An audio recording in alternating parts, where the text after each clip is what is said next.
I propose that we get started. So who would like to recap the last session?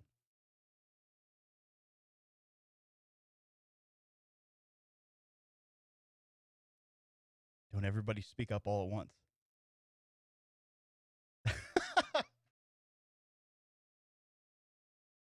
Can I give negative inspiration?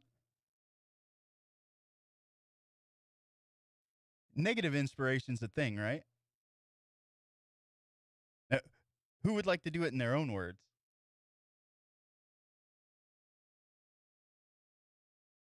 Okay, thank you.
Didn't you get attacked?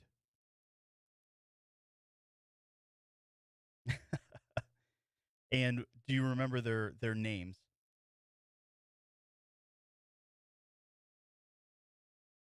That is correct. All right, very good. I have shared with everyone our working evidence board. I think you should all see it now.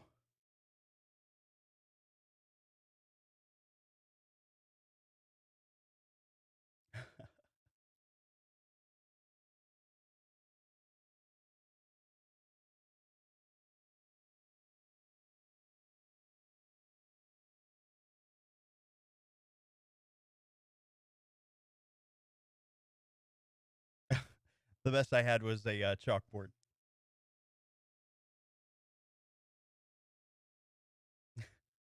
Maybe I can find a cork board just to make you guys happy.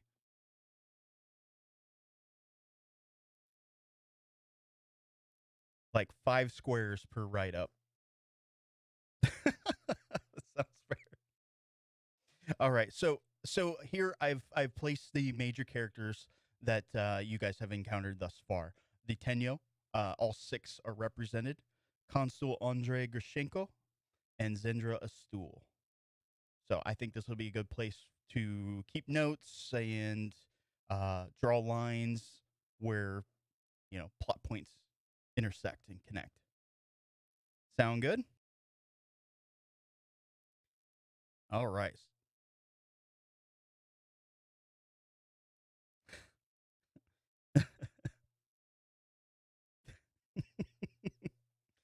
Wow. All right. Morning comes. The chickens caw. You guys awaken from your slumber. Uh, Pretty cramped quarters within Zendra's home. You guys gather your things together, and you can smell something, some stew or something being prepared.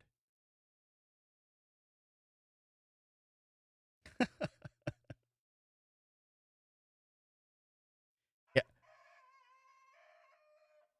Zendra does not seem to be home at the moment, but her grandfather is.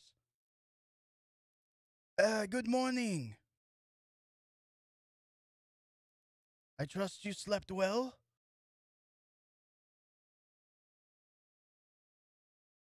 Let's get some food in those bellies.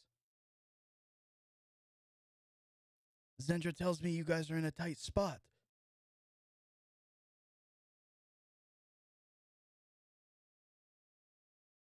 Well, I broke out the finest china that we have. Most of the plates and bowls that he has set out, although none of them are cracked or chipped, they'll do.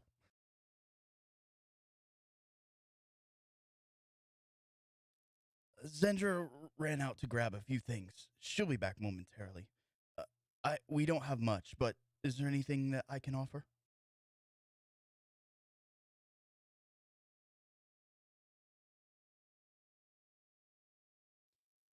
There's not a whole lot that I have to offer, but is there anything that you need?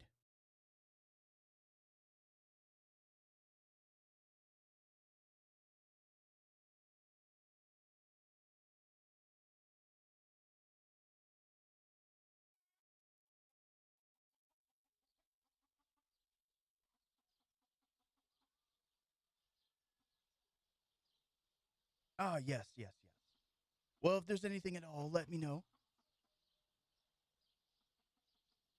Few moments.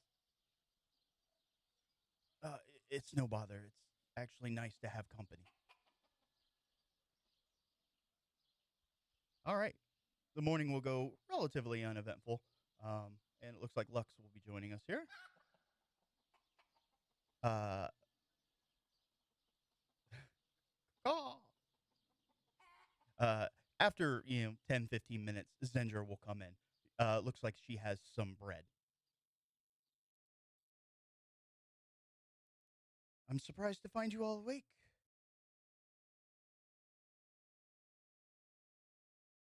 I see. Well, we have an eventful day. I suggest we head early to the magistrate, get your coin in order, and then perhaps I could convince you to help me move a few things from the estate.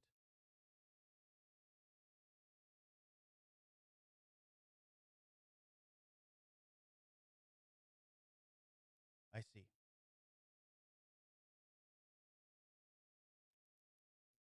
Don't worry about that. We'll just grab a few things. If I honestly haven't thought that far ahead. All right. So you guys partake in bread, eat, and on your way. She will take you through the shadows up into the city proper. And a chicken will caw again. As you guys kind of move through the city, it seems a little busier.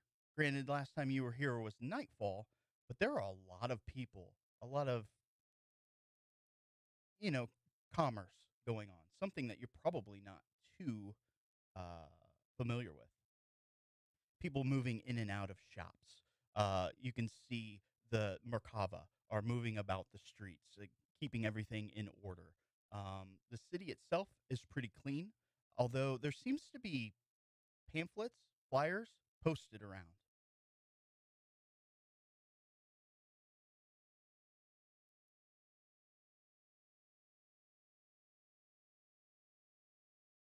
Okay. It looks like it's some sort of celebration that's coming up within a few days. It's the annual Harvest Festival.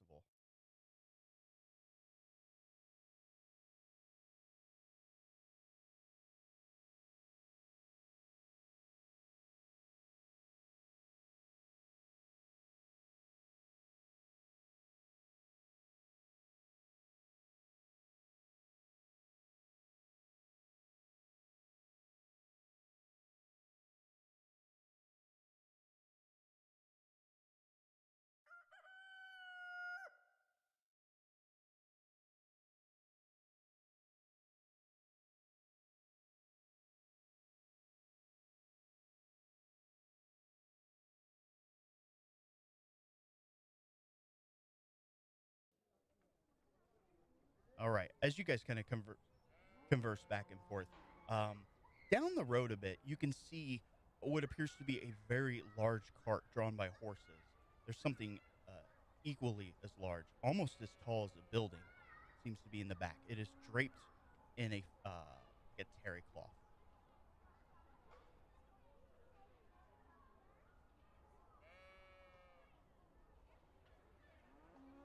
As you guys are kind of gawking around, Zendra will turn. What are you staring at?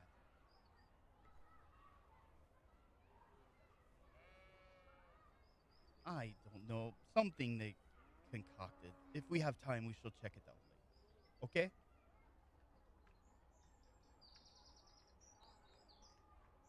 All right. So she's trying to usher you guys forward.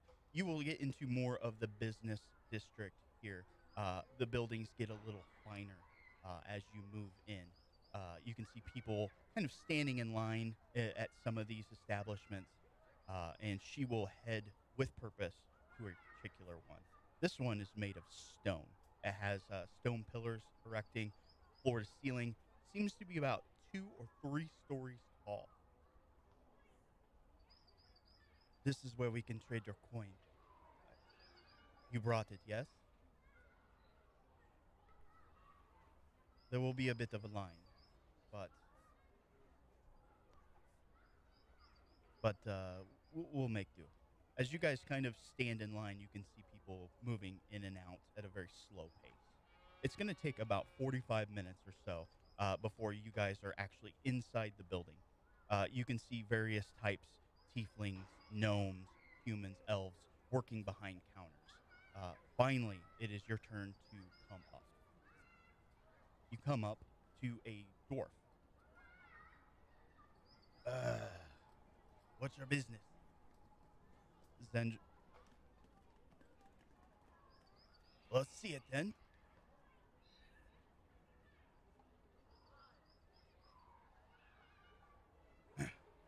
He'll grab it, kind of bite it, pull out a little monocle, examine it over, move it over to a scale and weighs it. Yes, yes, yes, we can do this. But you have more than one coin, yes? Let's have it.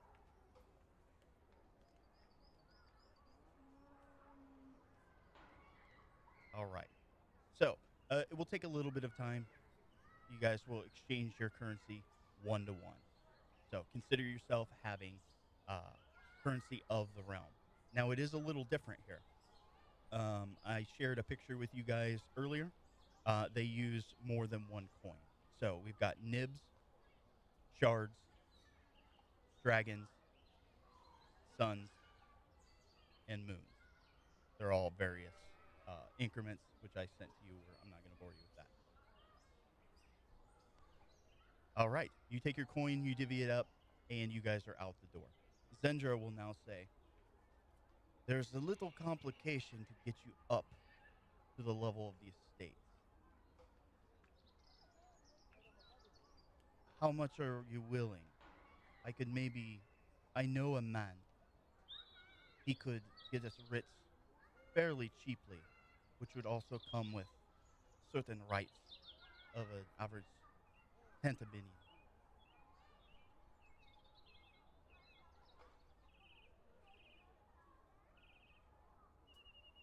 Well, I could maybe talk him down to about 100 dragons per person.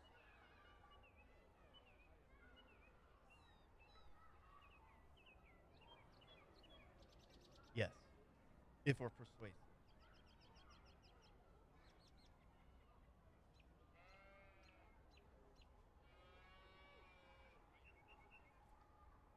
I don't know.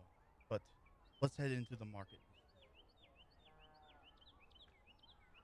All right. As you guys are moving back, you guys will actually pass a little closer to that large item that they're pulling by a cart. You guys want to investigate? All right. As you move in closer, you can see several of the Merkaba standing by, trying to keep most of the citizens at bay. They're a little bit of a looky loo. Um, you can see what appears to be a very large statue. It seems to be roughly 13, 14 foot tall, though you can't tell exactly what it is because of the cloth. They're trying to unload it off of the cart.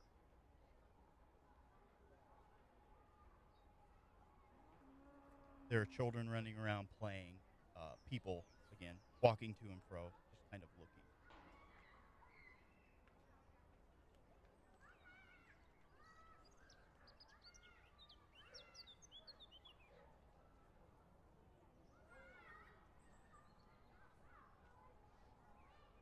Okay.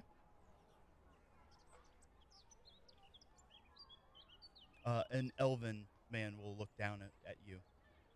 Can I help you?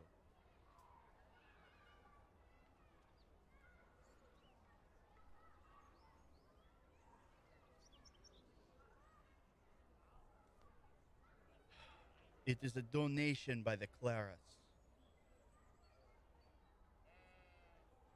He doesn't seem too enthused with this conversation. The Clarists,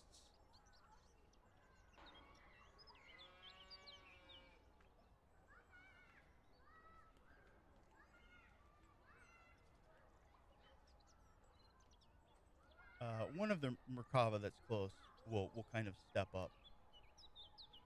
Why is that? Seems to be a human man.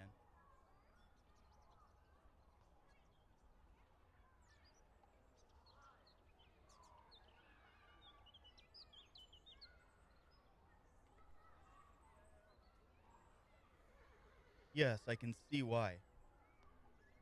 Come back in a couple days. It shall be ready. I believe they intend to display it at the Harvest Festival. I heard it's a statue of Krishnev.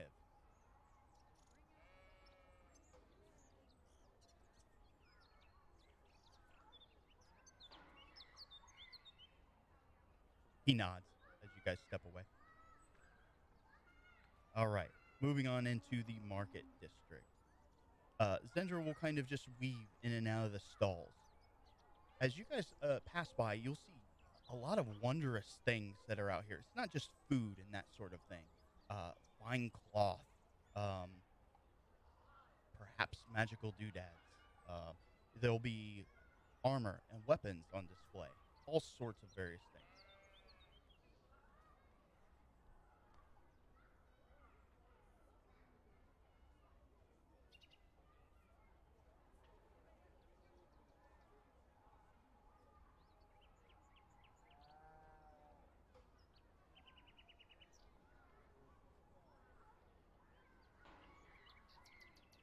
You guys should all have money.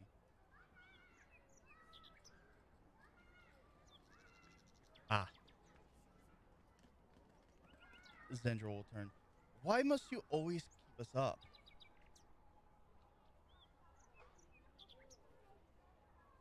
That's good. I just, I don't want to draw unwarranted attention. Come with me. She kind of steps around to a back alley, around this kind of this marketplace, kind of side skirt it. She'll walk up to a door, kind of rap at it, and a halfling will answer the door. He's kind of ragtag, uh, hair very unkempt, clothes not the cleanest things that you've seen. He kind of looks up at Zendra, pokes his head out, looks down at all of you. Zendra, you bring me business. Quiet, you fool. You going to invite us inside? Yes, yes. Come in, come in.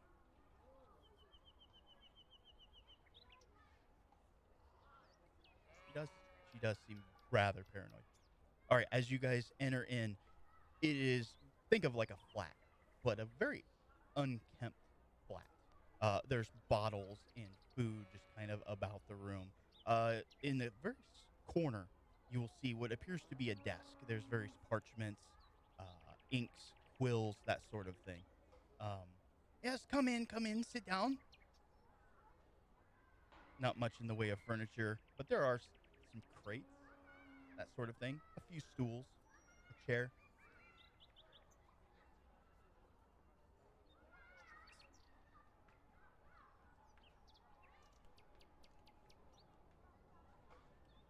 Okay, noted.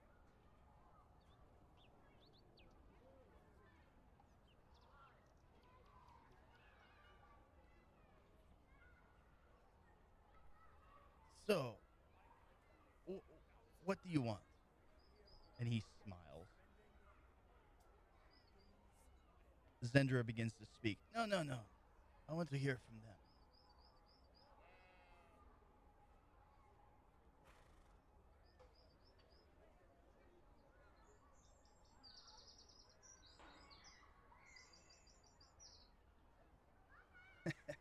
Where did she drag you up?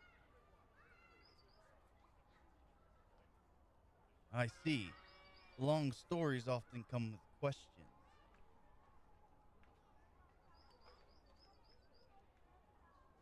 I see. A smart man. Yes, I can prepare your papers. But seven of you, it's going to be 3,000 gold.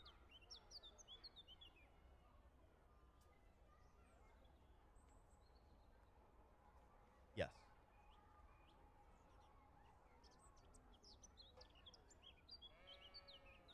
I'm insulted.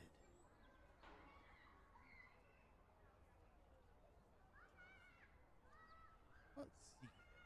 Would someone like to persuade? Or we could do a group persuasion if you guys like.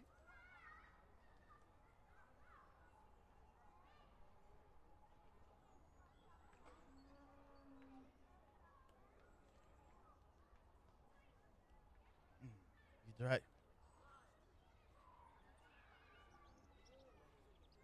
You drive hard bargain. Hmm.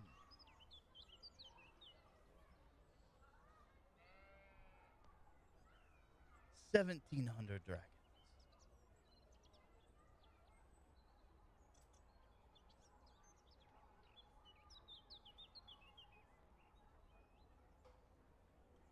No, no, I must insist. I have my upkeep costs to consider. Does anyone wish to make persuasion, intimidation?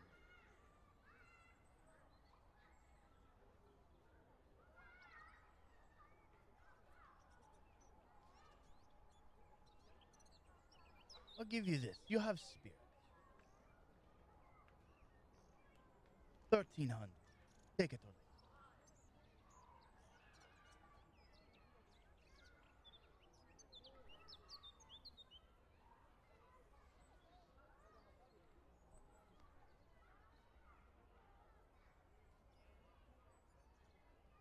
I mean, what are you going to do?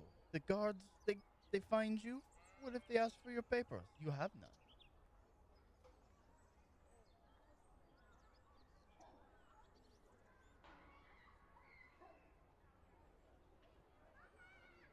I see coin is a problem. If this is true, perhaps we can make an arrangement. And he smiles again.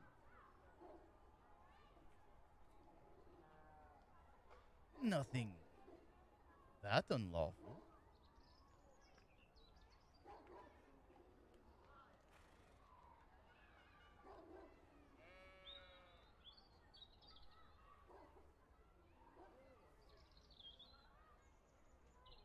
let's just say, go ahead. Let's let's just say, sometime I need favor, and I would know someone who owe me favor.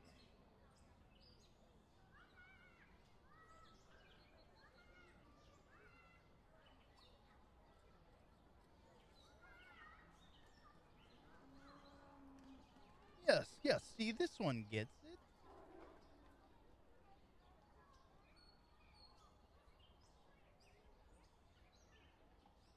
Then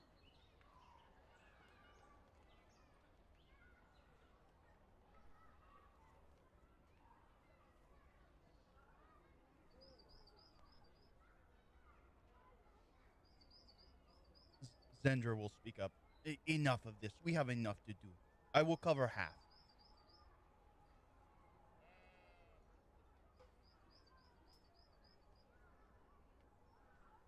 Great, great. I'll get to work right away. Have a look around the city. But be careful. Come back in 1 hour.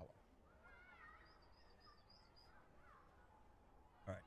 Let's get Petrovich in on this.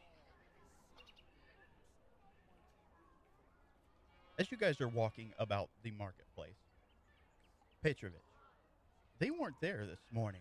They must have set out without you. So I imagine you were probably looking for them.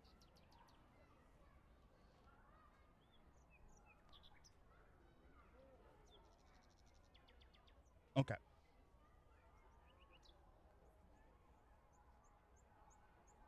Let me see something. As you're moving on the way to the manor, you see what looks like Zendra's, um, her her kind of cowl, her cape, kind of moving there. It catches your eye, and lo and behold, it is Zendra. She seems to be leading this ragtag. They're moving out from an alley back into the marketplace.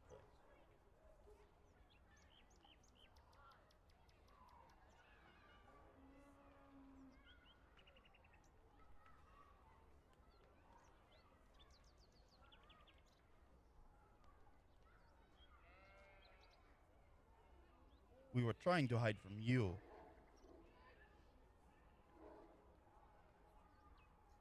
Yes, it is full daylight.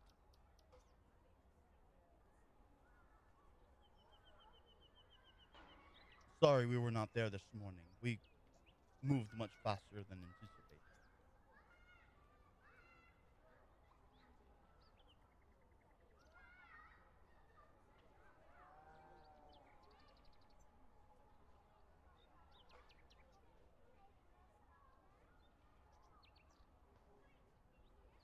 Everything I do.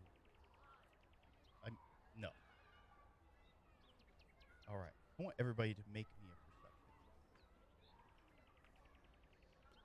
a perception check.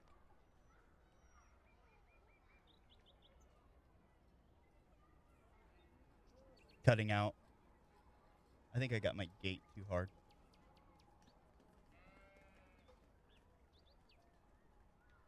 Yes.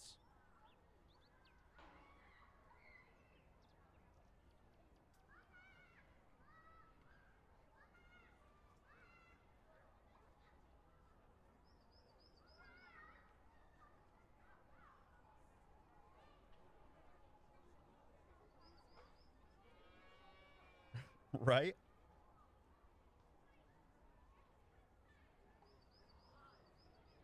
All right. So those who got above a 16, you're going to notice down the street there's a couple Merkava, and they seem to be interrogate is a strong word, but they're having words with a couple people standing outside of a shop.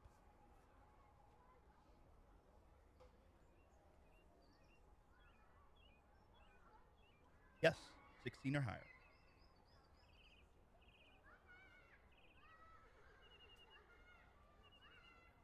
Probably not. I mean, not the particulars.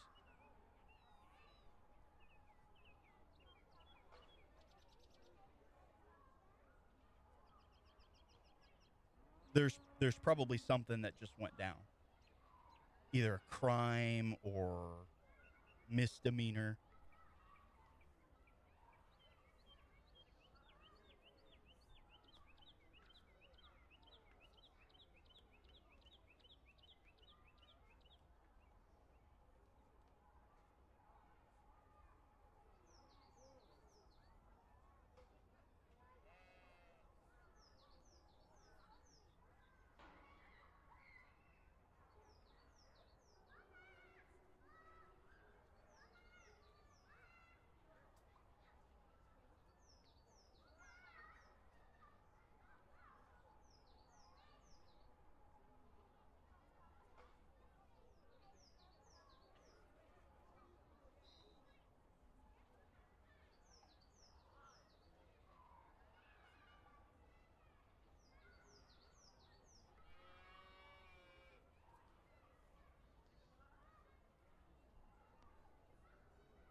Okay.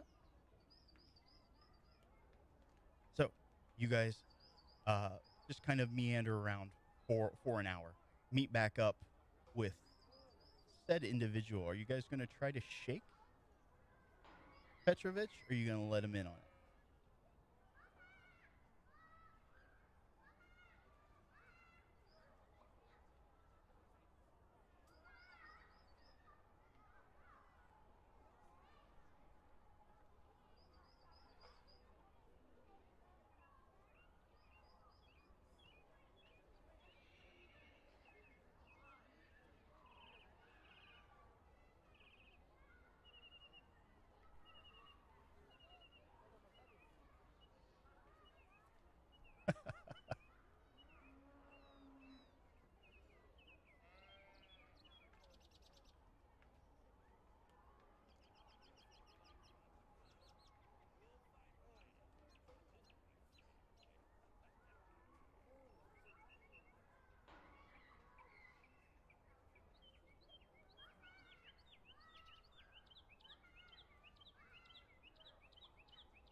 Okay.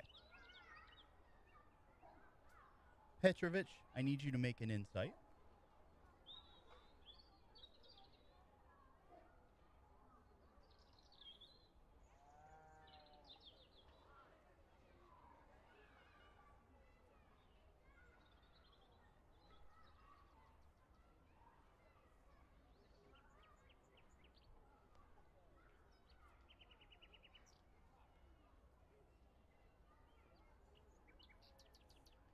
Okay. And you lower it by two. Okay. All right. Go right ahead if you want to.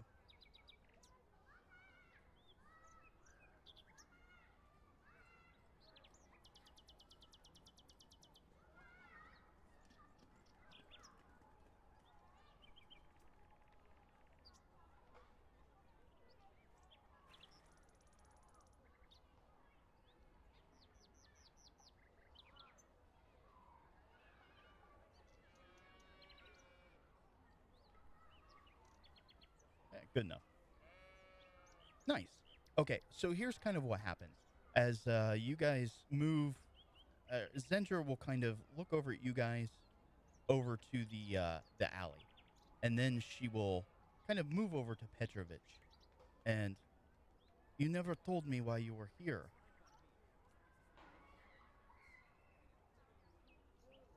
I said, yes, yes. Let's have it out right now. Ask your questions.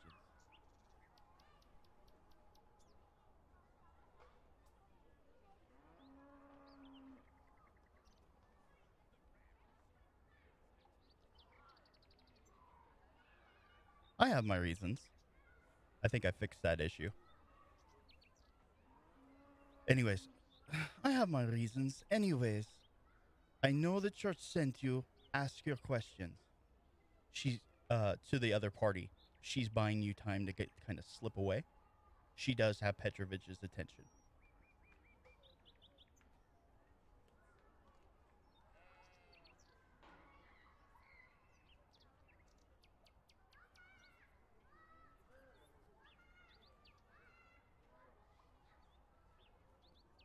How about this, Bogatir? I will answer your questions, and I can do one better. I will let you come to the house, and you can investigate as much as you want.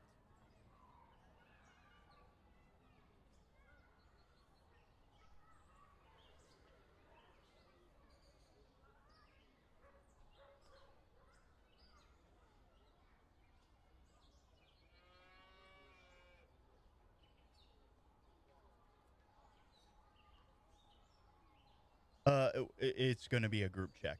So again, it, every time you try to uh, kind of look over in that way, she'll kind of shift her body back and forth. Actually, make me another insight.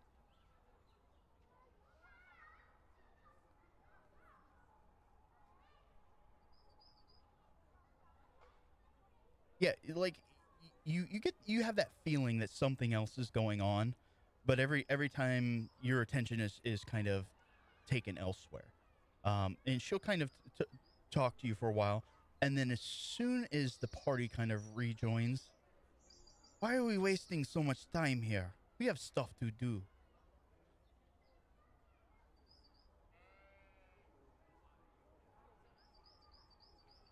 Yes, yes, I know, but it is too much fun, Bogatir. All right, so she gathers the group up, and you guys head to the Noble District. You guys will have to ride the elevator up again. They, of course, will question Zendra, and the Merkava will turn towards you. Who are these people?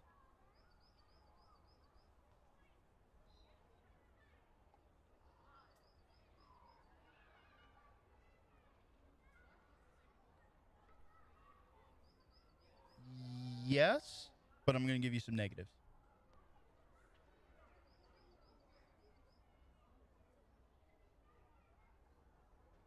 Yes. He said 1,300. She covered half.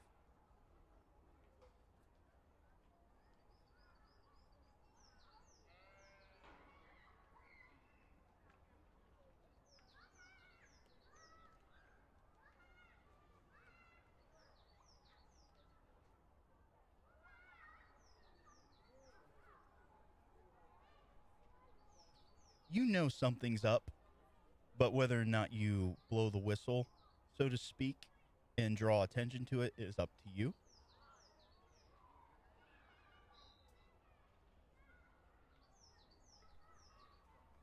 Zendra will cover it. Just split it even.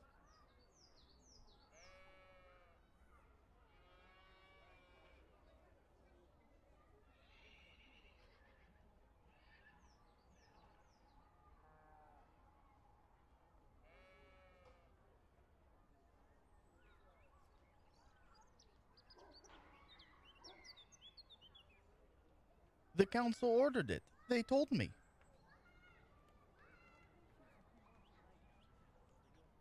Yeah. All right.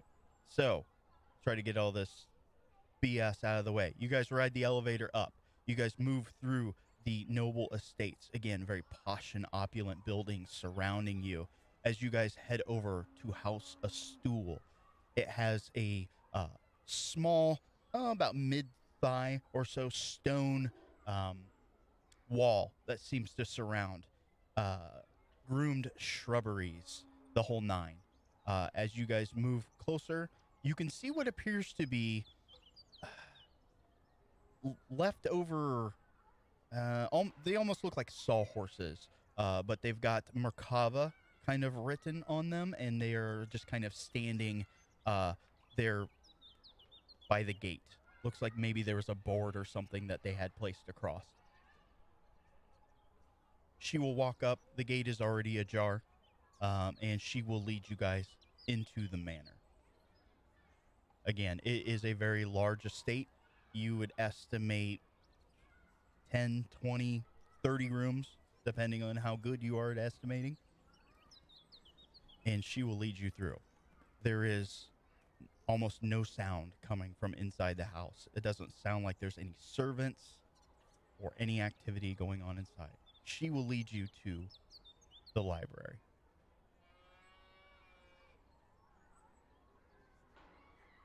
To the library. Let me throw up a map here.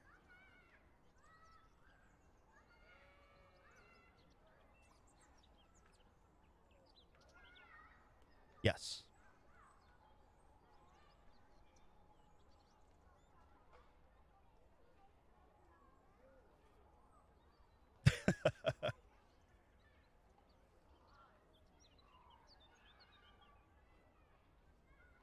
I wasn't here when it happened, but I was told it was at my father's desk. Come, this way. She'll kind of lead you over. On the bottom right-hand corner, you can see the desk and chair.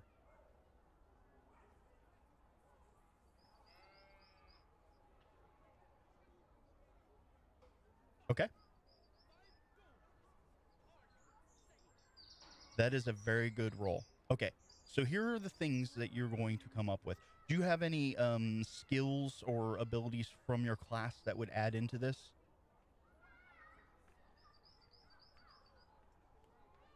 Okay. I didn't know if it was inherent with your class or not. Okay, so you just get training. Cool. All right. Here are some things that you're going to uncover. It's a little difficult because the body is not here. But one thing that you will find certain, there's no sign of blood anywhere. There's no, that's fine. She will say no, not to her knowledge. You don't see hardly anything out of place. However, one of the drawers from the desk has been pried open and is smashed on the floor.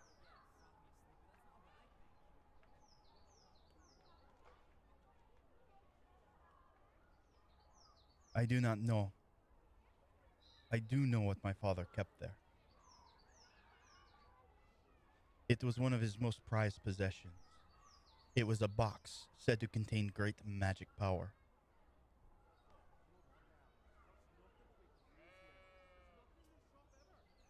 I don't know. It was cards or something.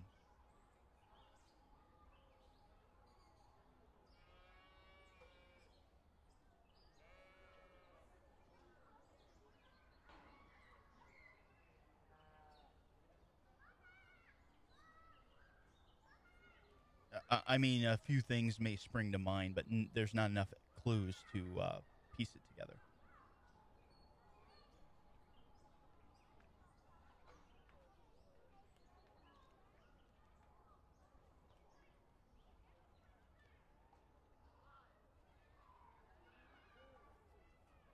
That drawer is smashed on the ground, but you could look at the pieces.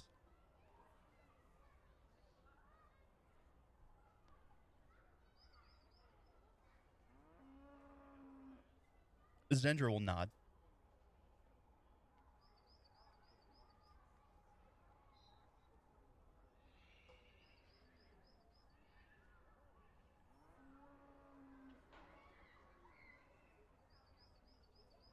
From the descriptions from the body, I was told that it was drained of blood. They could not figure out how he was killed. And she gets a little somber.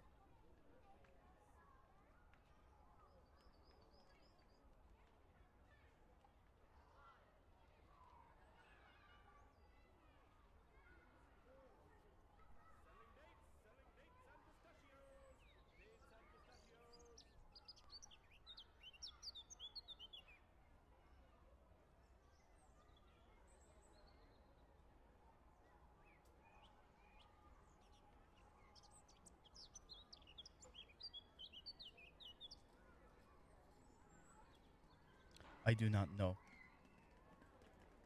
I want to elaborate a little bit on the body. Uh, when they said that they couldn't figure out the means of death, they could not find any puncture wounds or anything of the like. He wasn't stabbed with a sword, hit with a club, anything like that.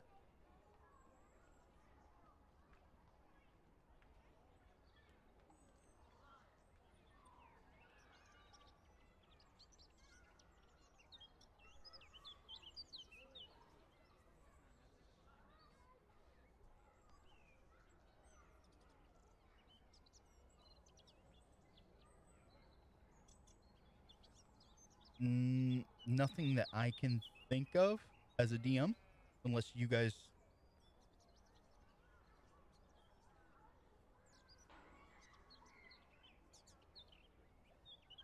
The only mention of poison was, well, your companion. They seem to turn out all right.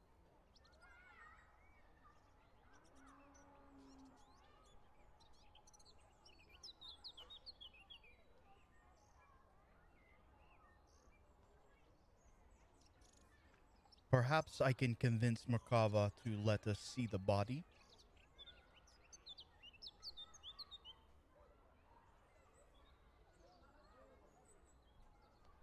Zendra suggests. Anything else that you guys want to look at or investigate? Any questions to ask?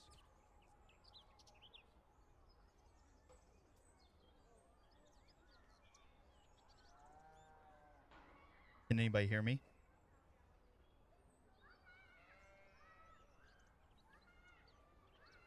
What the hell?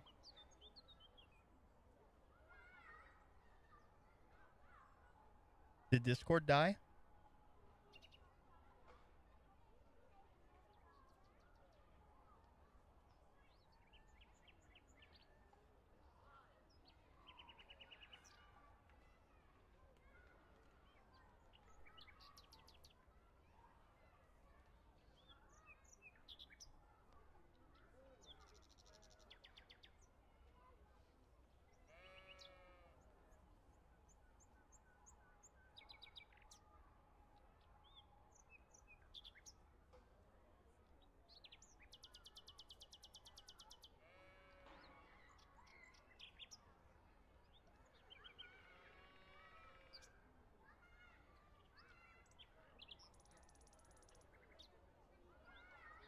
There, I think it reconnected. God, I was like, what the fuck is Oops, stream. That's so weird.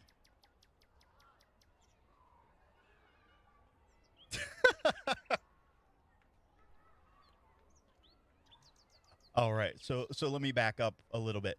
Do you guys have any questions? Anything that you want to look at? Zendra had suggested persuading the Merkava to investigate the body. She would also like to recover the body of her father for personal reasons. And another thing that I didn't mention, there's also still House Ojdanic. Stupid names. What was the question? Go ahead.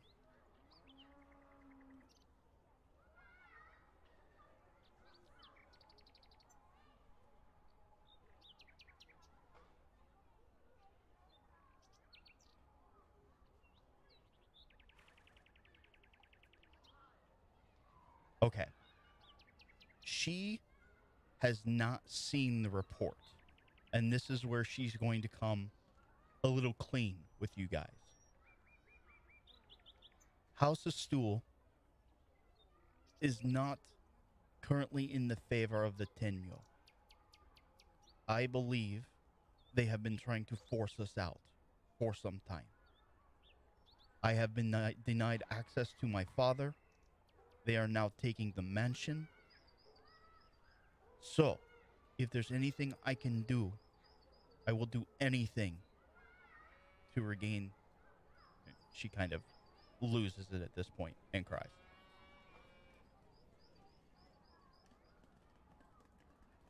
Yeah, absolutely.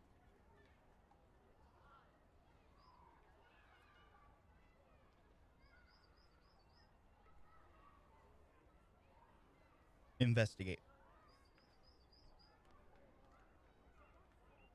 Mm-hmm.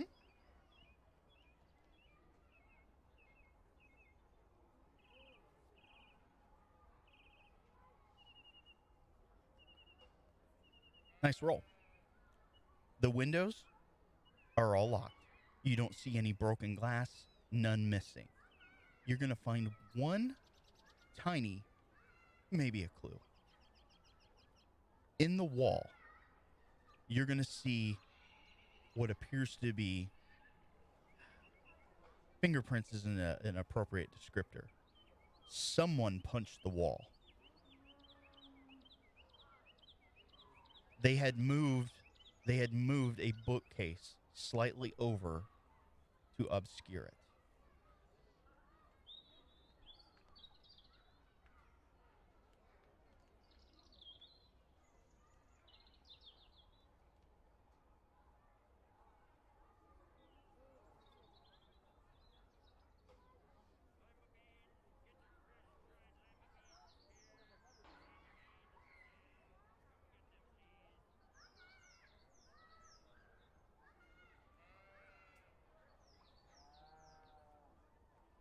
Sure.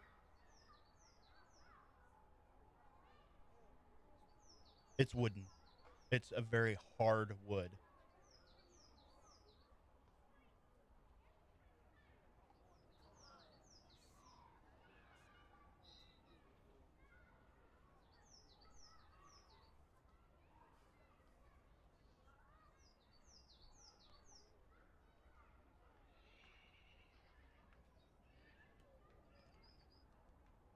I will allow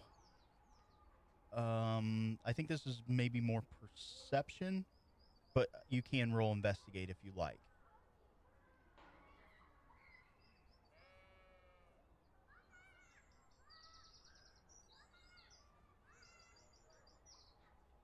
That works.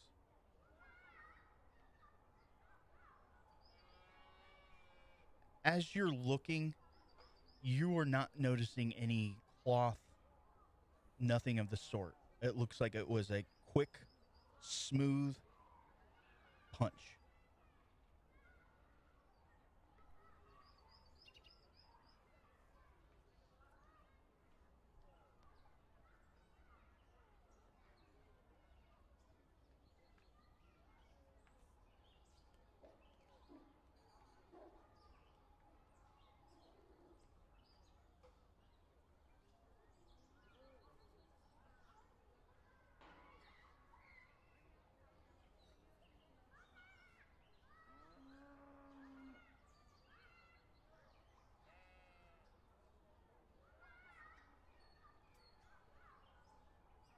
Okay.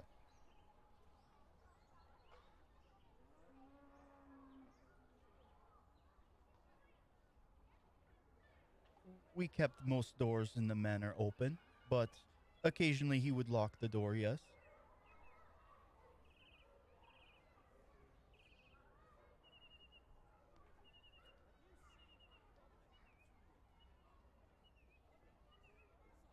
It looks like they've gone over the room a little bit, but most everything looks intact.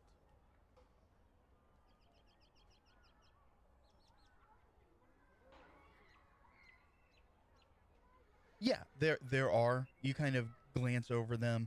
It's mostly ledger main, estate type things, funds, etc. No like, oh, they're trying to kill me, help.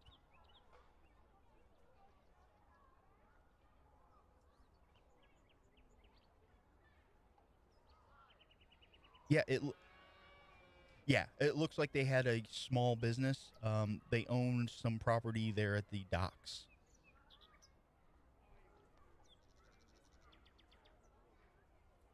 What happened? My phone?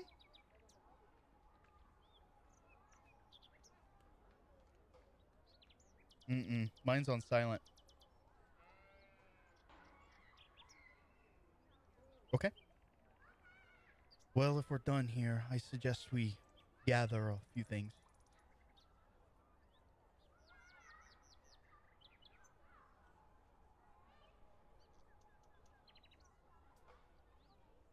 That is correct.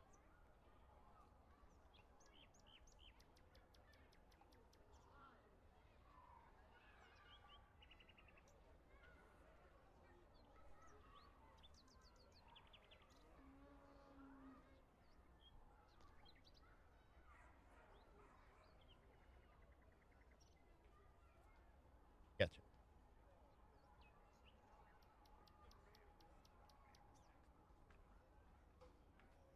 Yeah, fair enough. A very hard wood.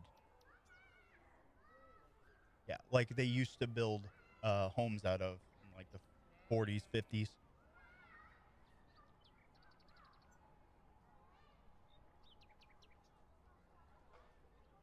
Well, the monk says that he would have a hard time doing it.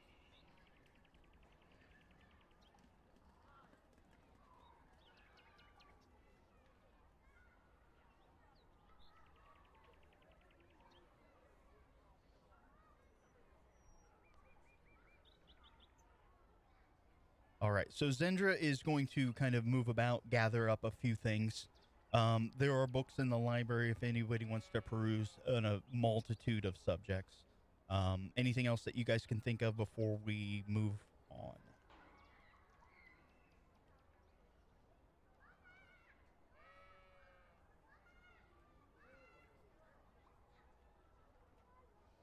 Okay. Zendra will say you're more than welcome to take some of the books. Better you have them than the Tenyo.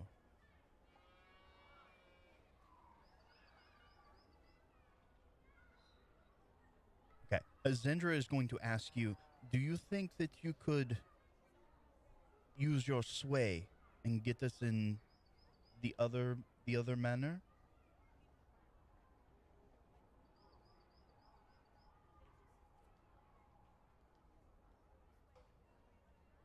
Well, we could always slip in. And she smiles. Go ahead.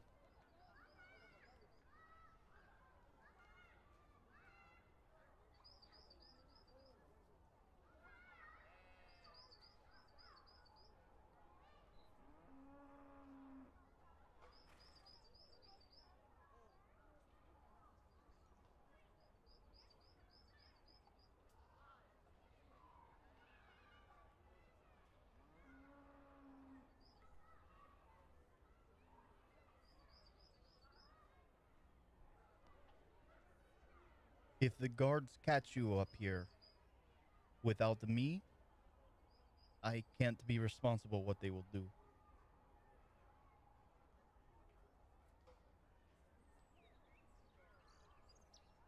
We must do this through proper channels.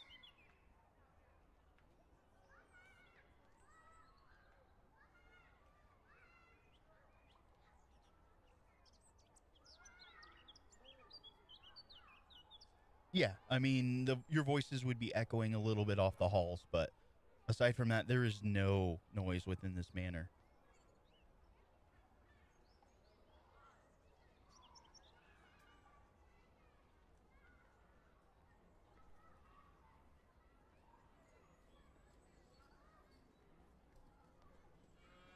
Yeah, no change.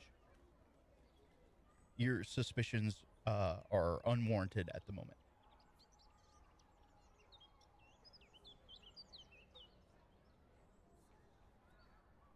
Yes, I'm sure there are somewhere.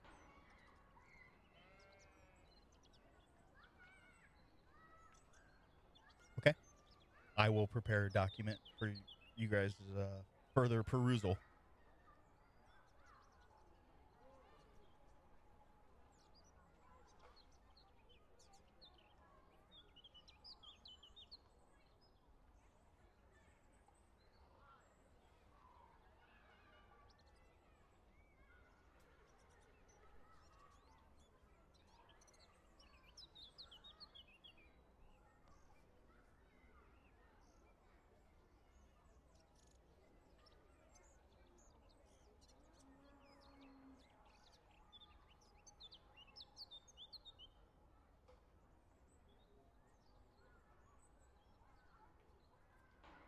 Yes.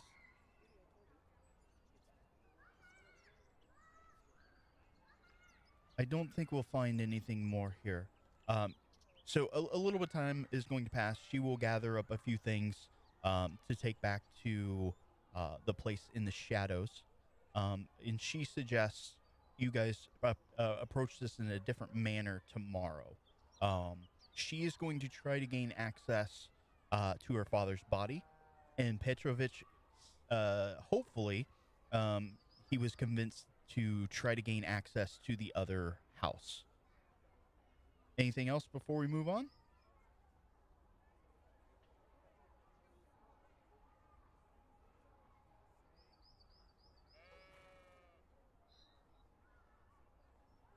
Okay.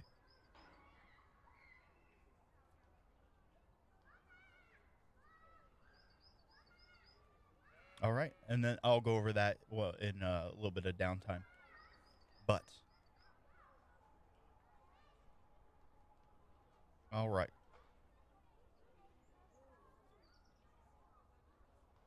All right. So here's what we're gonna do. We're gonna move forward a little bit. Um, the the clerists, the main worship channel is in the city proper. So as you guys are moving down, you're gonna move through the marketplace. Excuse me. But before you guys can separate, Naz, you see something out of your eye, and you just light up. You see a shop. It is just filled with all sorts of wondrous things.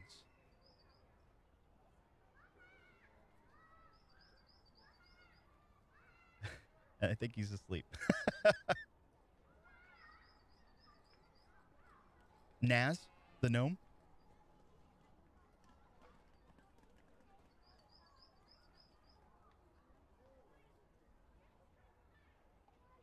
Who? I think maybe he's not here. All right. So, I'll just kind of describe this place. Outside, the sign is very ornate, and it says, uh, "Soblob's House of Wonder." Through the windows, you can see all sorts of things, mechanical apparatus. You can see suits of armor, uh, weapons, uh, capes, dolls, all sorts of just fantastic items. However, doesn't look like there's a lot of commotion going on inside. As you get closer and look in the window, you see a familiar face. The constable seems to be speaking with the proprietor.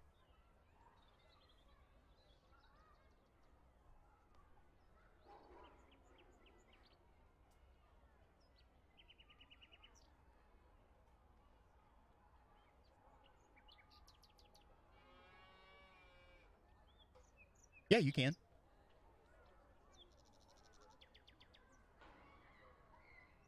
It's the various assortment of what you guys see inside.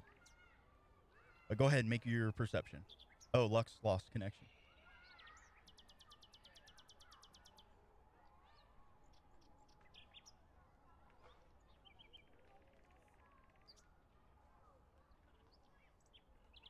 Did you make your roll? No. Okay.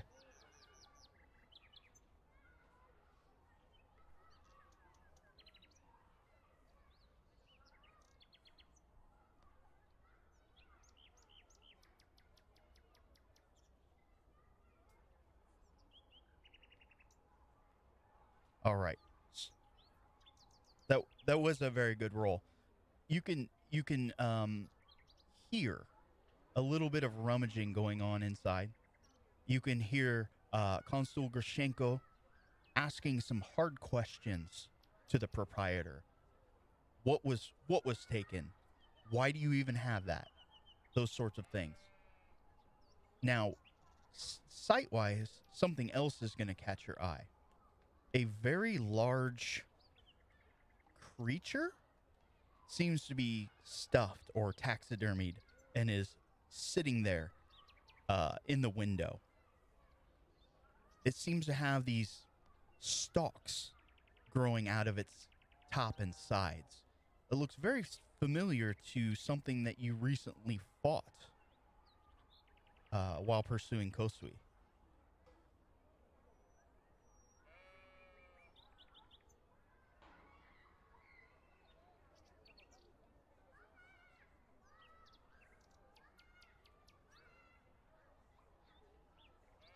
You guys gonna just skulk outside or head in?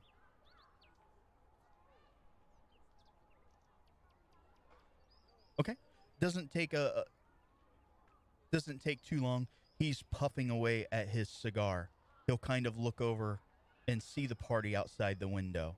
He'll shake his head and wave his hands for you guys to enter.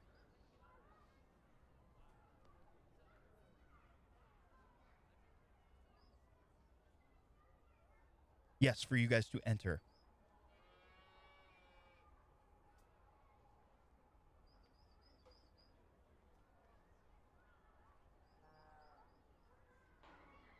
It does have an odd odor to the room, but there is burning of incense and such to kind of mask some of the fouler smells that are going about. Grushenko will first talk to the proprietor. A moment, but I am not done with you. He'll turn towards the party. How come every time something goes on in the city, you guys are starting to show up?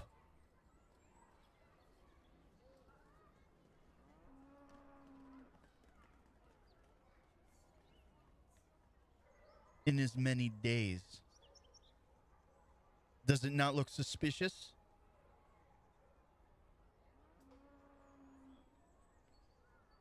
For the first time or second?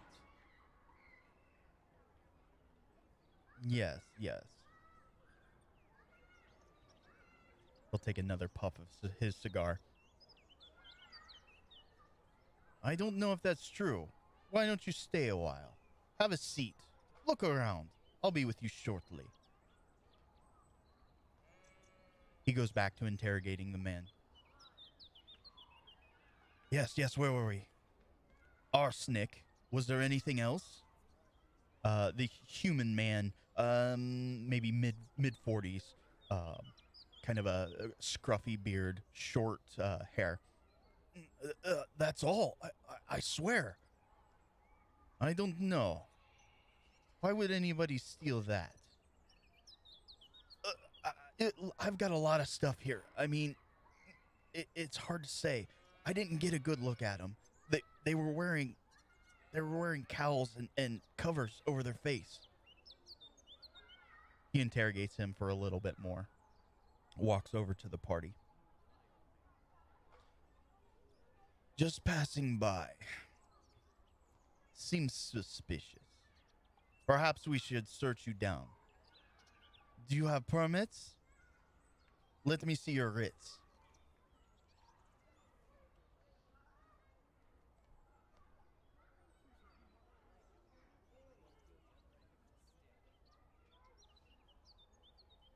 He would have ushered everybody of the party inside. This was before you guys could separate, including Zendra.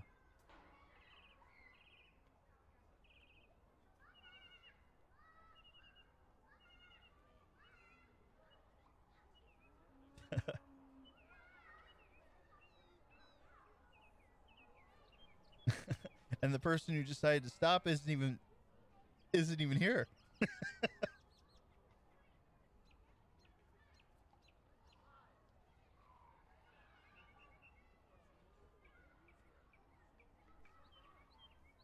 He'll kind of ask you guys. He'll look over your writs. Looks like you're moving in the right direction. That's good. Merkava, we go. He turns to the proprietor. If you think of anything else, you let us know. And he leaves. The proprietor kind of wipes the sweat from his brow with his, he's got a little apron on, and he goes to sit down behind the counter, almost as though he completely forgot that you guys were there.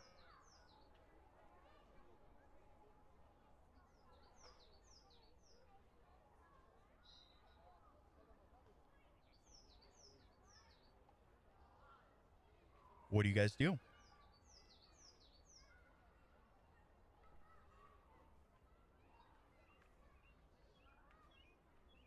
He's sweating profusely. He seems to be caught up in his own headspace. He's thinking about things.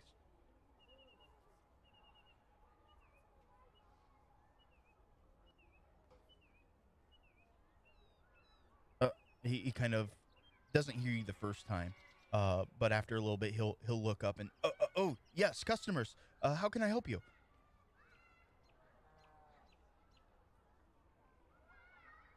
Oh yes, I'm fine. Welcome to Zoblobs.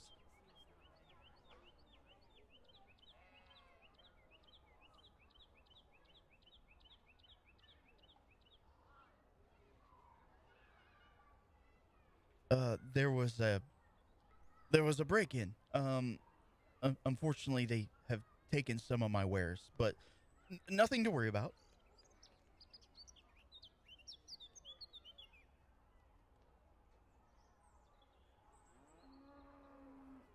Uh, just some minor trinkets, really. You can try to persuade him to get an answer or intimidate. I think somebody has the answer because they overheard.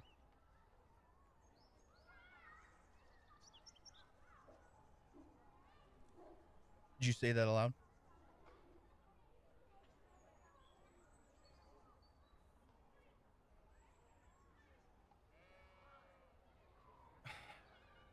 He'll kind of look around. You guys haven't been here before, have you? Let me tell you. He'll kind of point over in the corner. You see old Zoblob over there? As he kind of points, you guys can see like an adult, um, fully, uh, I guess, reconstructed as it was taxidermied beholder sitting there in the window. He'll kind of move, unbutton a couple of his top buttons and pull it down so you can kind of see the shoulder, and you can see a ring of what looks like a think of like a shark attack when it leaves those bite marks in you. Oh, I got that. Yeah, when I brought him down. Yeah.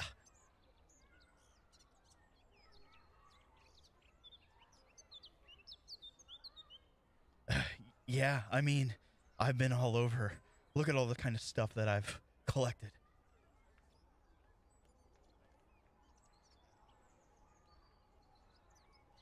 Yeah, can I? Are you guys looking for anything in particular, or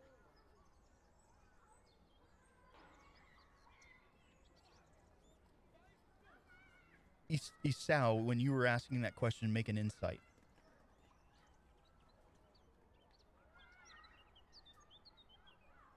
Oh ho! Oof. He is very good at getting people to move in directions that he wants to. He's a consummate salesman. He completely just took control of the situation and moved it away from the obvious interrogation by the Merkava and the Constable.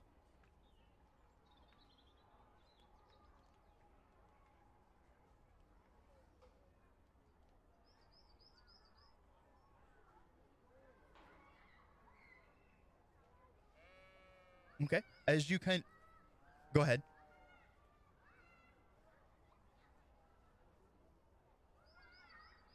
Yeah, that's an interesting piece. Uh, it said that under certain circumstances it will come alive and either protect its master or strike down his greatest foe.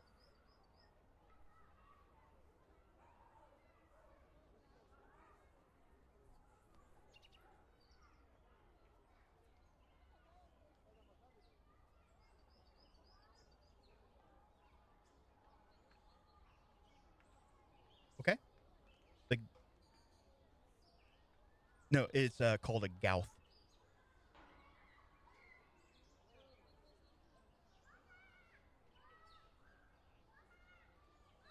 You're talking about the beholder. So you're asking how one could come across one. Okay, because the gouth is a different creature than what is in the window, but they look similar. Yeah, I mean, I don't know the creature that you speak of, but it sounds like there may be distant cousins. And I want you to make me an insight.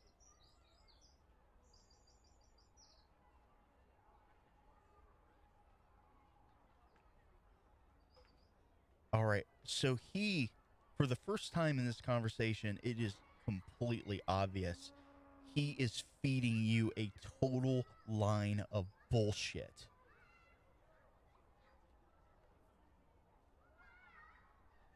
Like you know almost without a shadow of a doubt, he knows nothing about that Gouth creature that you're talking about. He gives you just the most malarkey story about, oh yeah, they're in like caves, and they're like master predators, and they've got really good eyesight, and they talk their way out of situations, and they will almost like charm you and mesmerize you.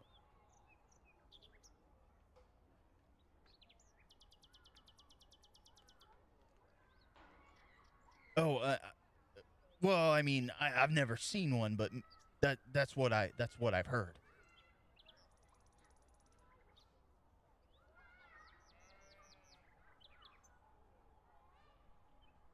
He'll kind of get up. He's up and about at this point. He's very hands on as he's talking about these items. He'll walk over to the beholder and kind of nudge the table. The stalks start to move and they light up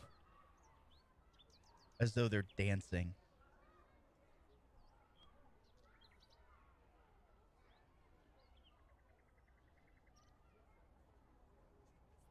Uh, you asked what he lost.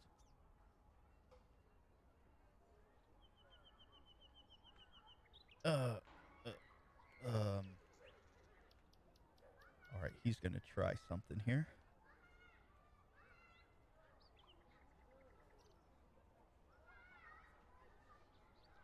All right, insight, DC 17.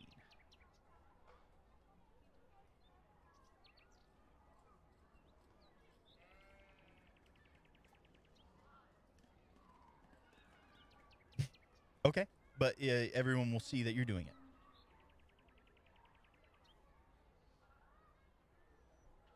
Okay.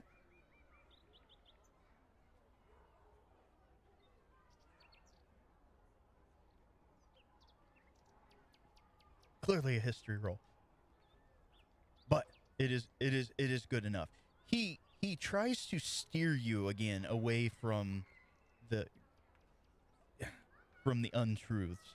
Um, he's almost successful, but you kind of catch him. Um, but is there anything you guys are interested in? Well, I you know I can make you guys a fair deal.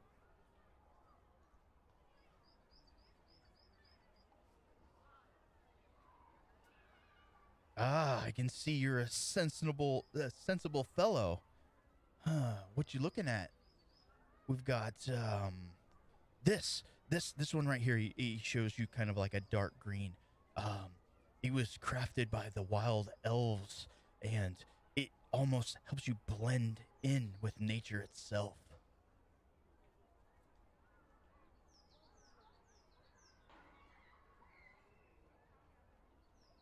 Oh yes, yes, yes. How about this one? He kind of shows you it's white and mottled black.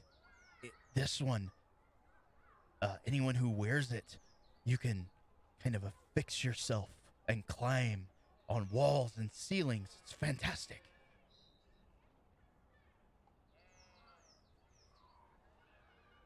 How about this one?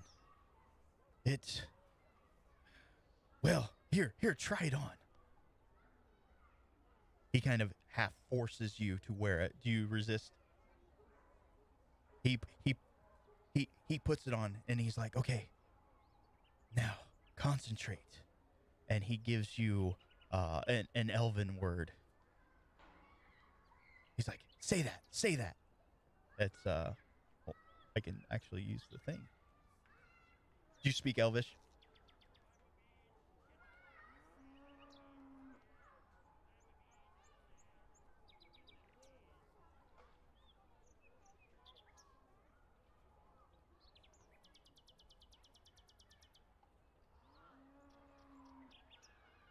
All right. So you concentrate and say the small phrase, and the cape just starts rippling about you.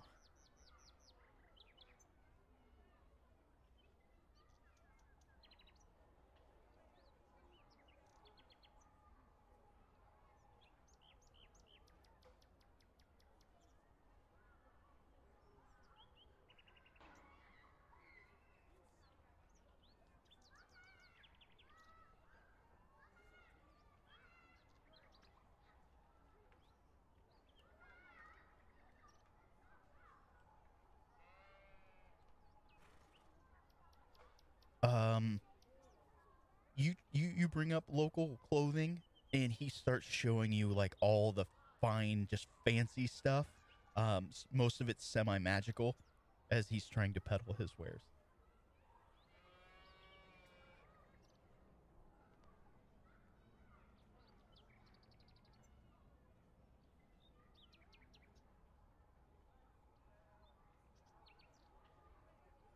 Hmm. Let's see here.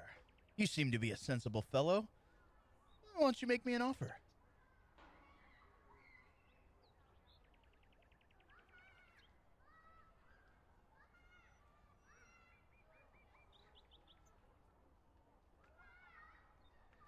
Hmm. Make a persuade.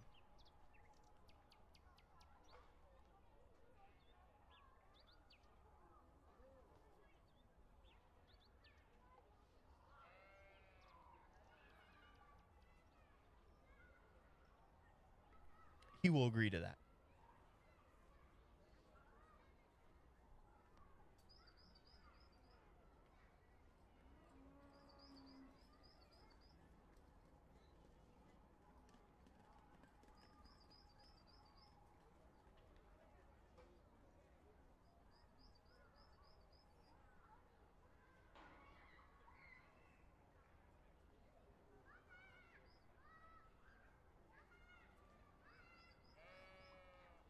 I can, if I don't have it, I can get it. What are you looking for?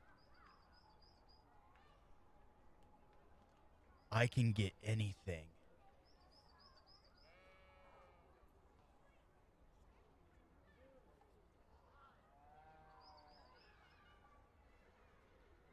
He tries to ignore you. What was it you were looking for? He gets real nervous for a second every time that you bring that up.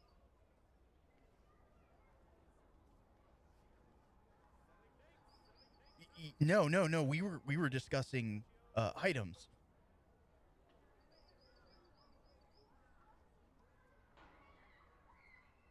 All right. At this point, you guys are going to either have to persuade or intimidate or use some sort of skill.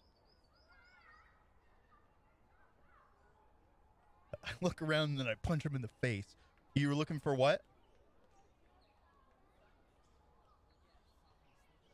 Shizuka's looking for a pet, and you're looking for a bag.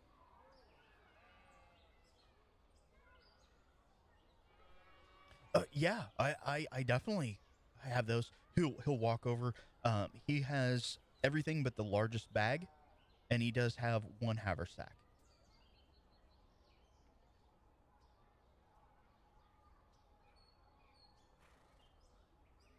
PHB.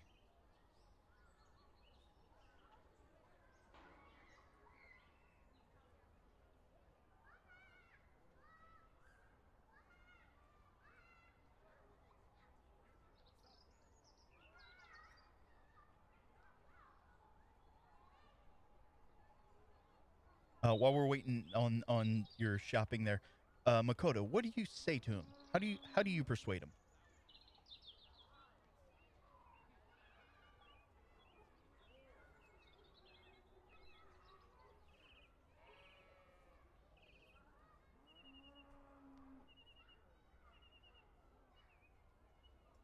He's gonna reply. I also need an insight.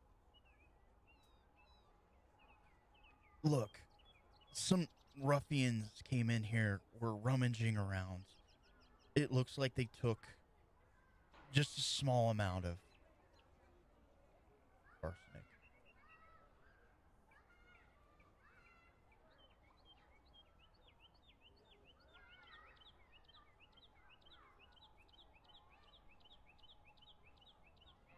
Look, I mean, I don't know what they want with it.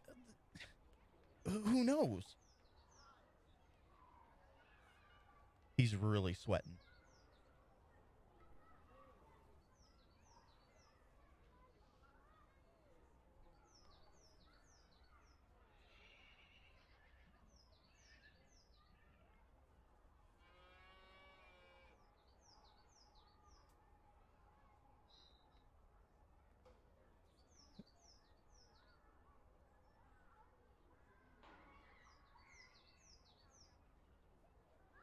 And when you can throw that up, DC 15.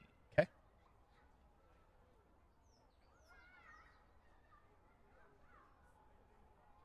Could you throw up the spell effect?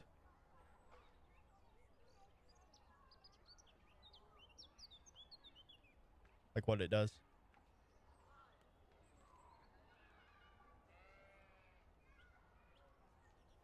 That's okay. I got it.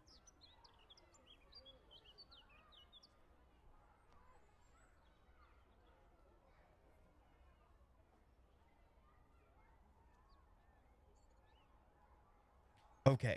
So you get him out of that panic kind of state.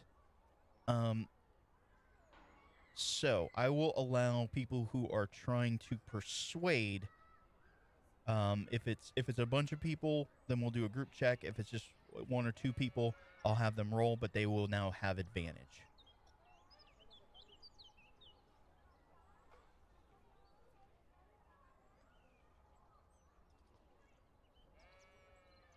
East.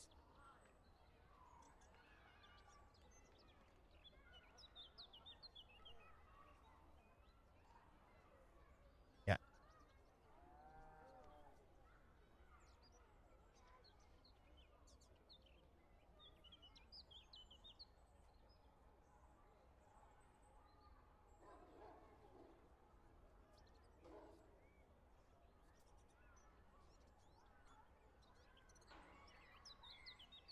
It sounds like you did not.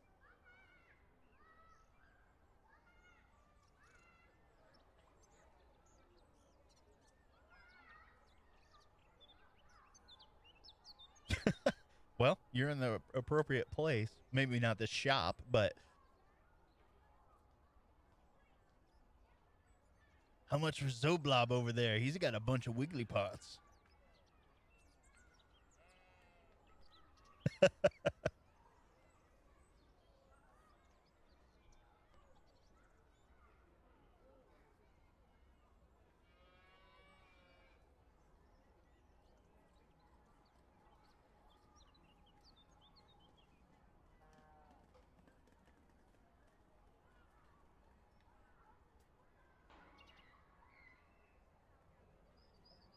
Okay.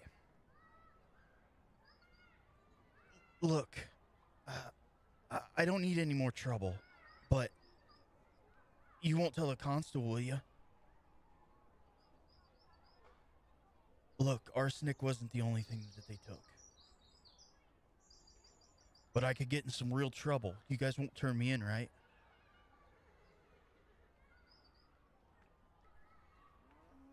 They they took a couple vials of.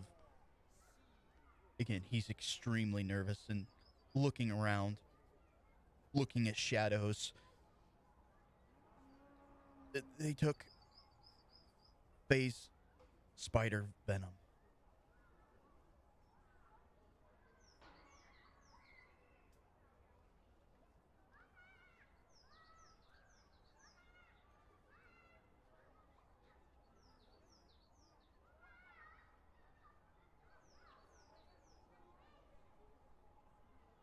But you won't tell anybody, right?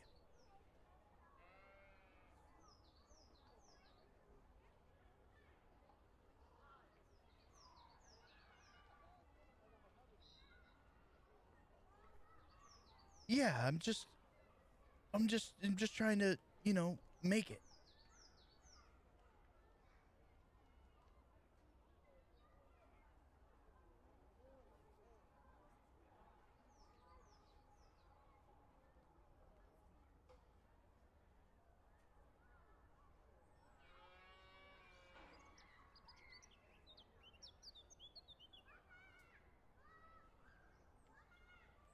I don't know anymore. I swear. Look, that enough might get me killed.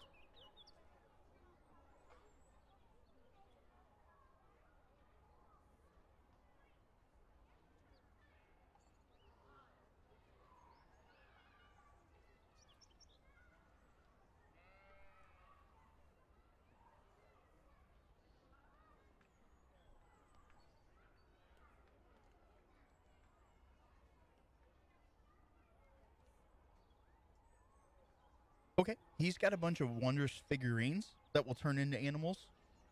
Examples of those, I think, are in the player's handbook. If you think of anything specific, let me know. We can always do this out of character. Also, as of right now, when you guys shop here, he will give you a 20% discount.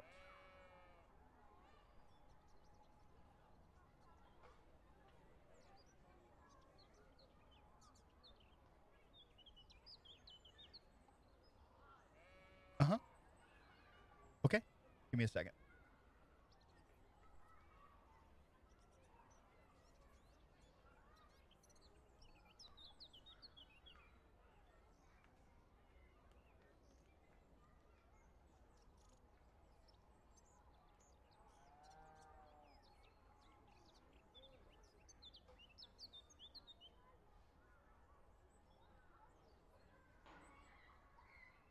All right. So he will sell you, including discount, 230 gold.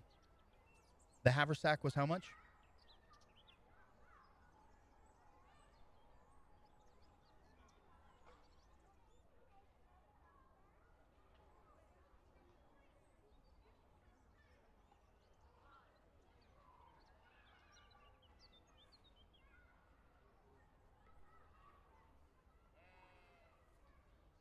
With discount, he'll sell it for 3,500.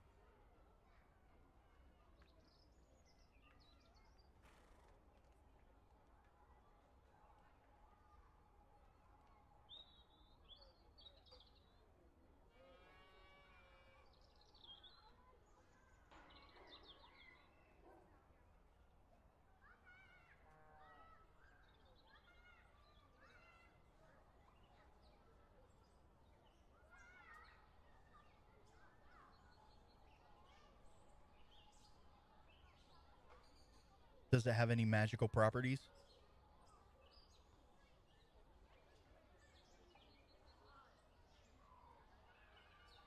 What's the rarity on it?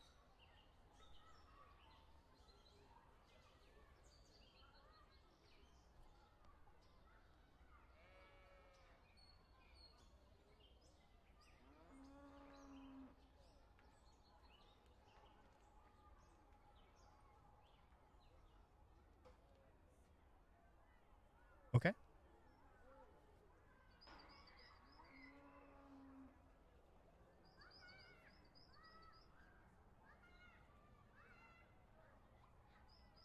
He has, if he doesn't have it, he can probably get it.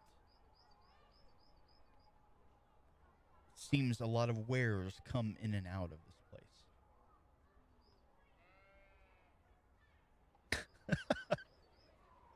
Giggity. I'm not seeing a cloak of flying.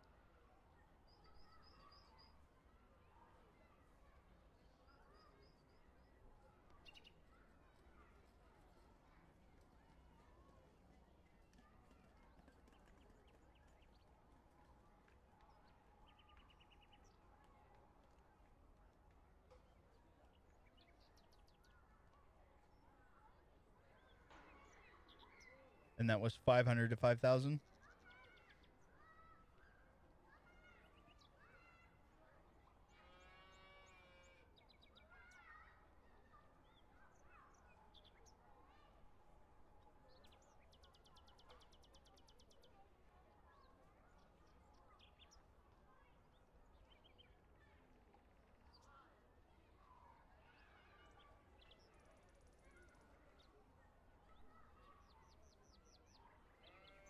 It will have to look at the rarity. And this is something that we can would look up in the background. That cloak of the bat is going to be 4,200. It is.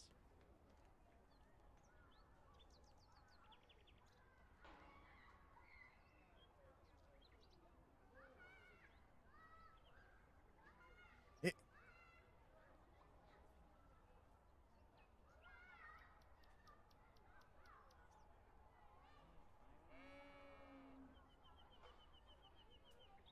all right. So if you guys think of anything, you are always welcome back at his shop. Of course, he will offer you that discount which you believe, as long as he's alive and people aren't killing him because of the information that he should not have given you.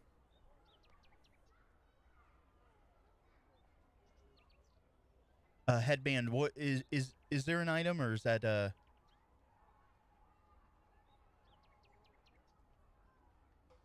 major uncommon? So uncommon is what, 100 to 500? And it's what, +2? Or is it a set number? What is said number? Oh, that's pretty nice.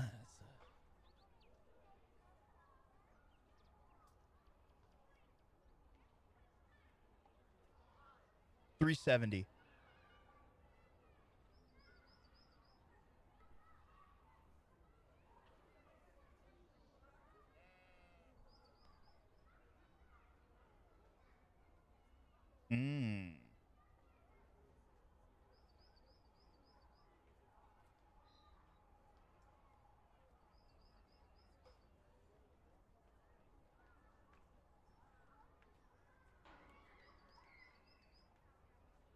No one used it almost the entire campaign.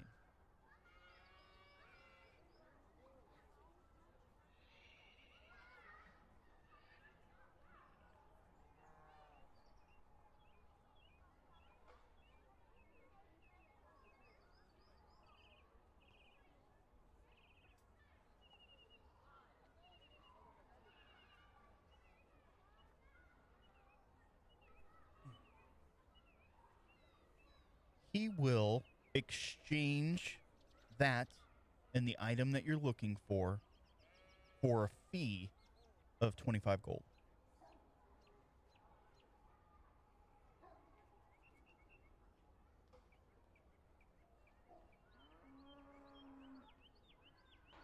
All right. Anything else? He can find basically anything that you guys want. We could be here all night shopping for stuff.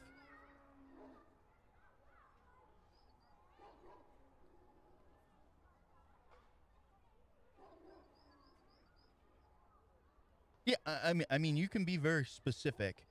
The idea is, he says that he can get anything. That means a lot of items move in and out of his shop.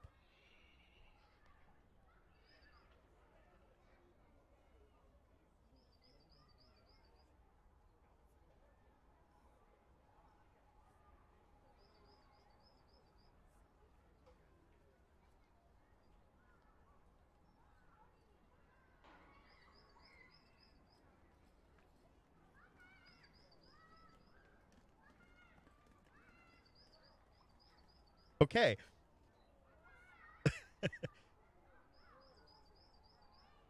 I was a player character once. I know. I once played a campaign where the DM had given a very important item very early in the campaign. The wizard stuck it in a book. It was a black feather. And like 18 months later, it became super relevant. So we all jump on that character. Whenever there's like something like that comes up in a campaign, we always ask that character if he has a black feather.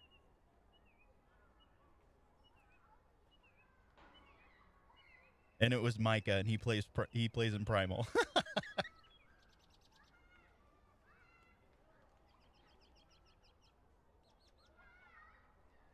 Maybe.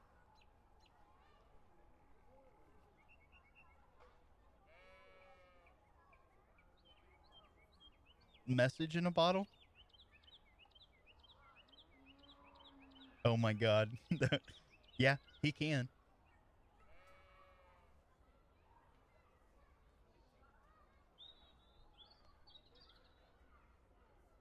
Different characters, different rules.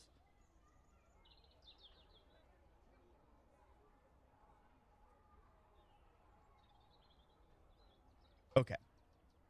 So let's do this. Let's just take a real short break. We're going to say this night pretty much ends, and then we're going to pick up tomorrow. Sound good? All right. Be back like 5 minutes or so.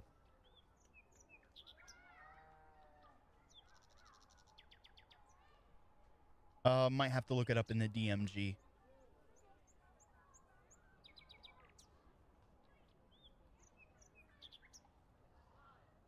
Yeah, I can always look it up in the like certain items. Like I don't think they're game changers really here. So excuse me. If we don't have immediate stats, we can look it up in between. I'll be right back.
Okay, I'm back. Sorry about that.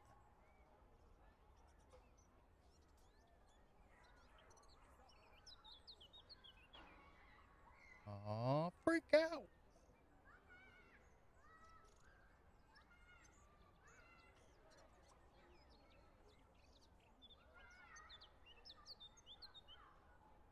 Depends maybe on the armor.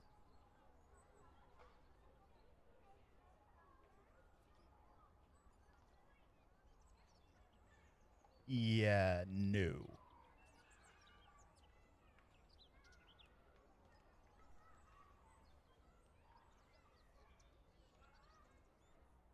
Oh, I got ya.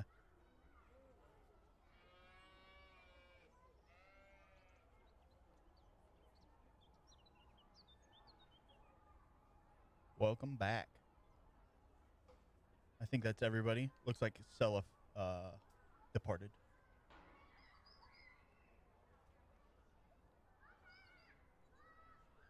All right. Day 3.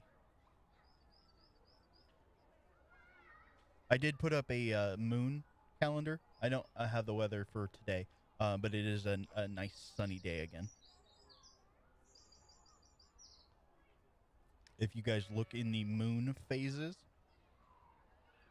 you'll see a handy little chart there.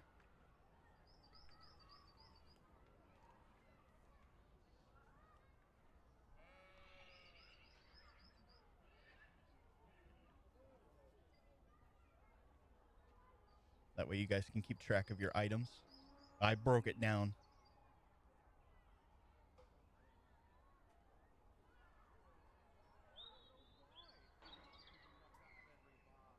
Okay, weird answer. Okay, to whom? Okay.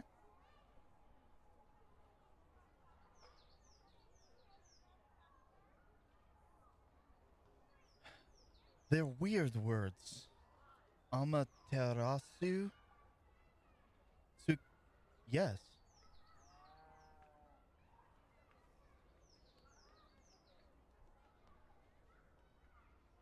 Yes. I always found them strange.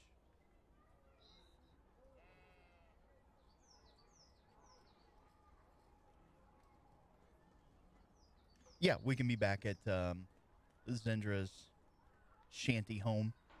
Her grandfather is making another meal. I saw you connect and then disconnect.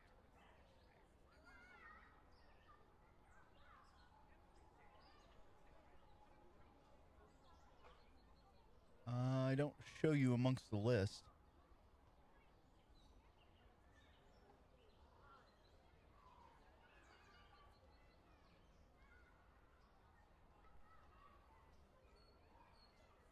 No soup for you. It says you're connected.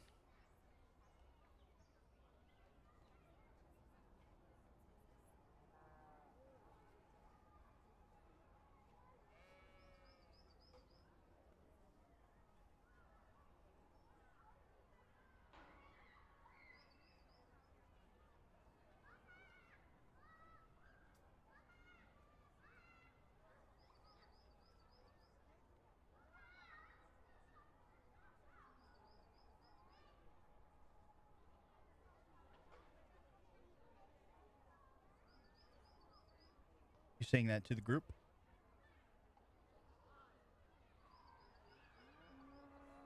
Yes, there were many who worshipped the kami, but they have since been replaced.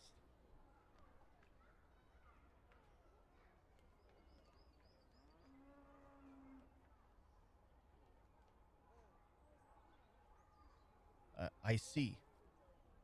They are old words.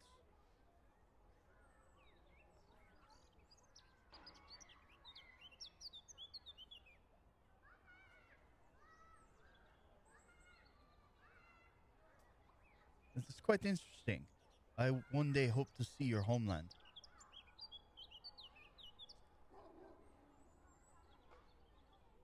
What, you don't have the rising smoke clouds? –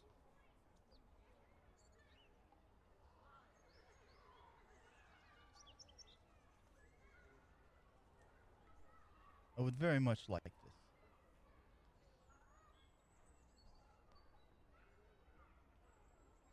All right, we've got a big day ahead of us, shall we?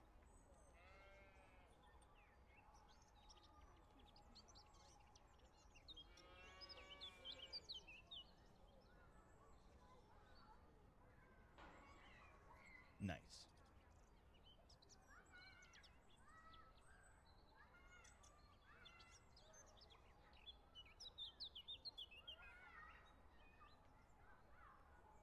Yes, about that. It draws unwanted attention.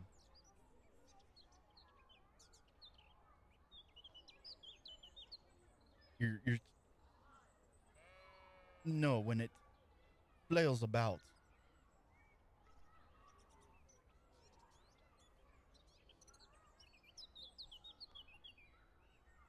I would have thought Petrovich would have been here by now.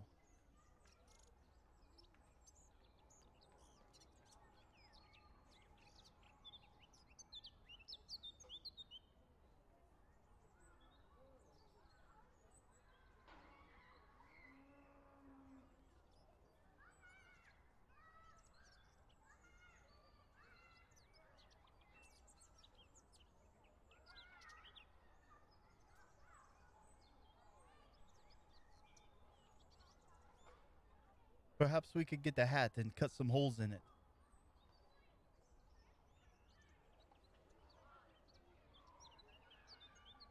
Yes, I think this the same would work.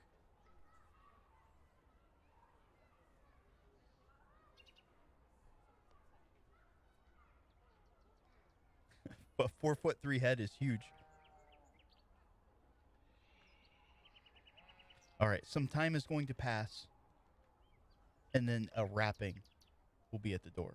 Zender answers, but it's not Petrovich. It's someone else. They're dressed caca. No, it is. They are dressed very similar to Petrovich, but this is a kind of a almost a darker skinned man. Um, he has a very kind of prim and proper stance about him. Greetings. Petrovich could not make it. Yosef Yosef said that I should guide you.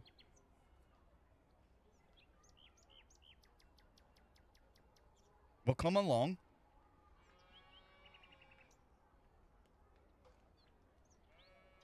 In his wisdom, he has granted us both access to, he'll look over at Zendra, to Zendra's father, as well as House Ojdanik.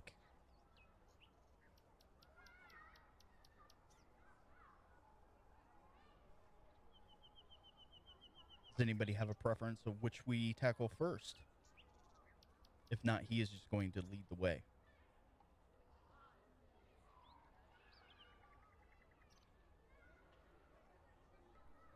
All right. With the talk of gathering garb, did you guys want to go to the marketplace first?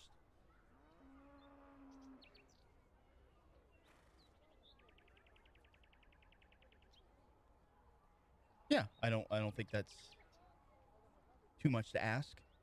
Clothes should be in the PHB. That's very inexpensive. Probably. Sounds reasonable. All right, so he will lead you guys back up to the city proper, back into the kind of like the governmental district again. Very close to where you guys had traded in your coins. Here it looks like it's almost like a mausoleum. Um, and you guys enter inside. There's not too many people, but you imagine they're probably the people that are there. They're there, kind of worshiping those that have left them. He guides you through a few small rooms into kind of a stone set walls. It's pretty small, stone table, and lying on top appears to be a body draped with cloth.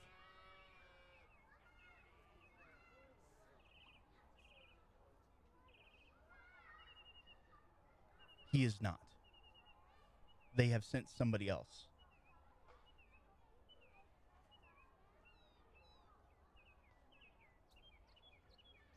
Perhaps he was sequestered away.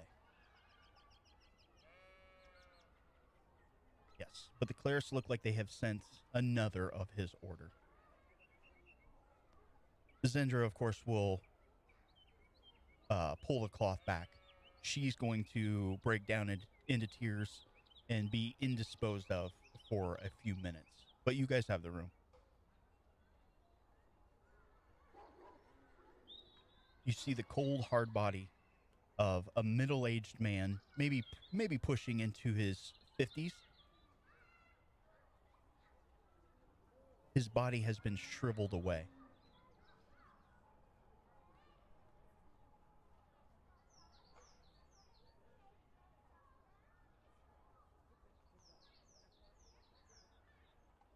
Wouldn't anyone like to do anything?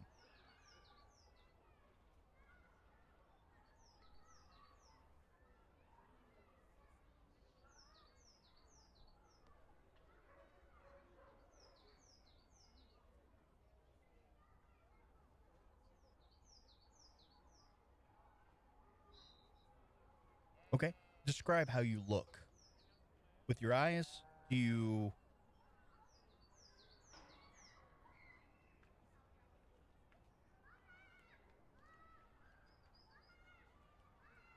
Mm-hmm.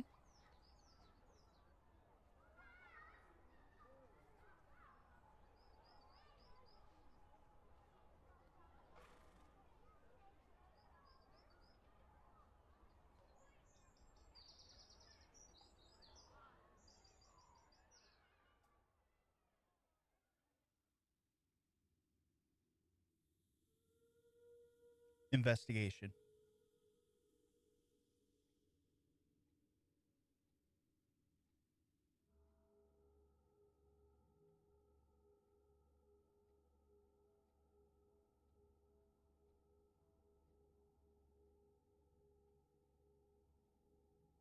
All right. As you move your hands and such, along with your eyes, investigate, try to take into account, try to figure out exactly how this could have happened. You do see something surprising near his collarbone. It looks like there's two impressions on it would be towards the head of the collarbone, and one small impression or bruise below the collarbone.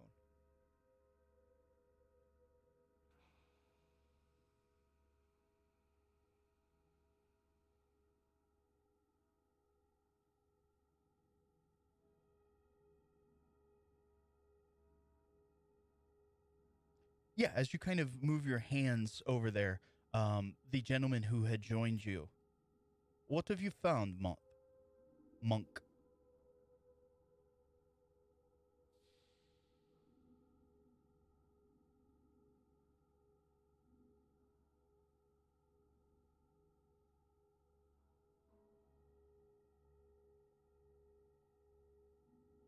How could such a vile means of death happen?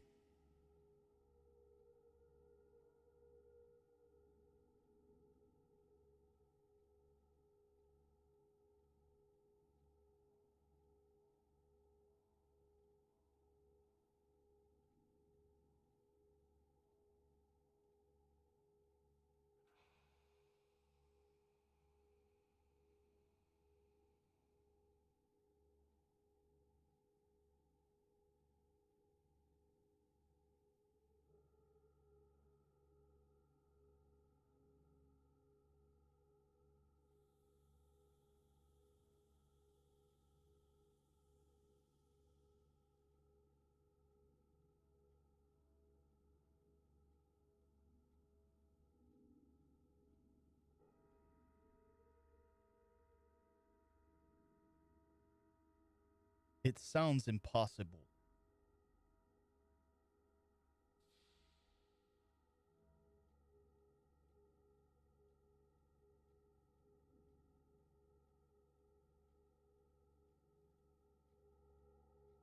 This is nothing like what happened at House Ojdanik.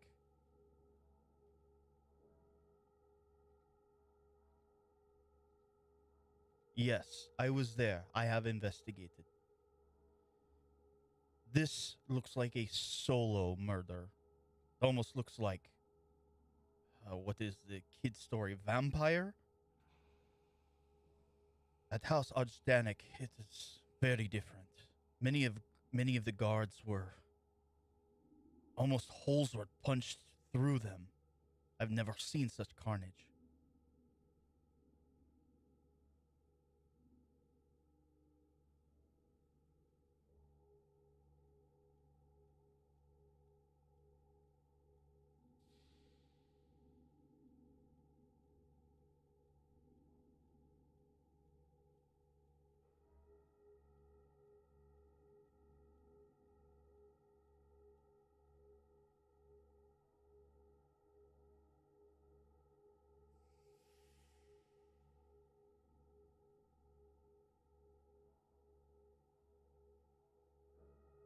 Uh,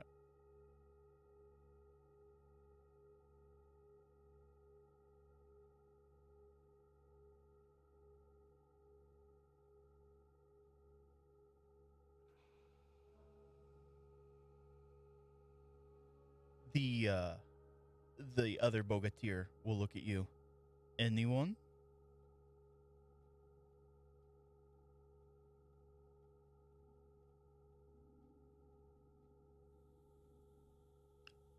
Have you put this to practice?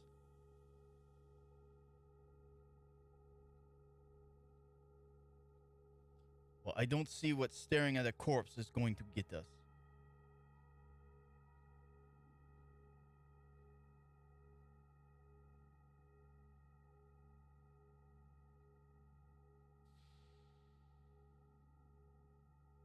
Perhaps.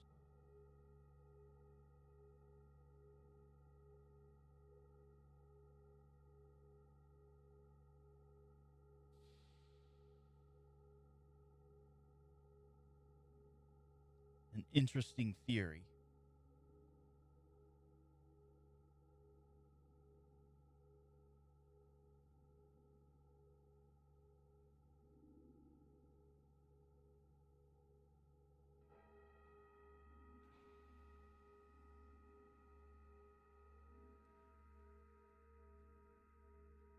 Naz, as you kind of also you take into account what everybody's saying here, you lay your own eyes and hands upon the corpse here. You don't think that what Hal is spouting is utter nonsense. Physiologically, it could potentially happen.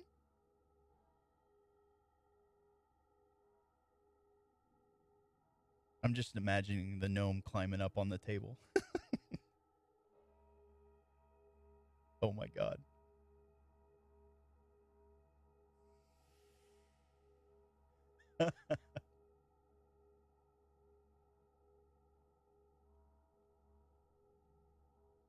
All right.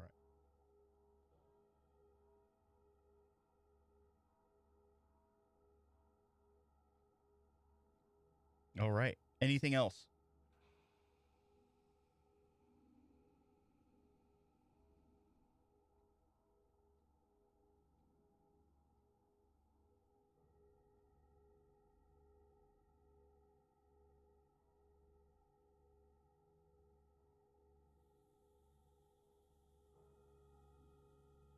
Okay. Yeah, you can tell that the body was stripped of all jewelry. There are the lasting marks.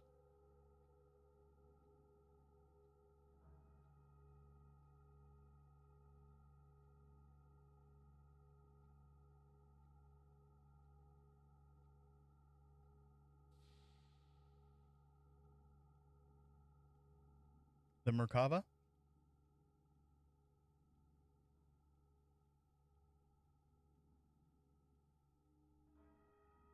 I do not know, but I can find out. I assumed it was the Brotherhood of Midnight.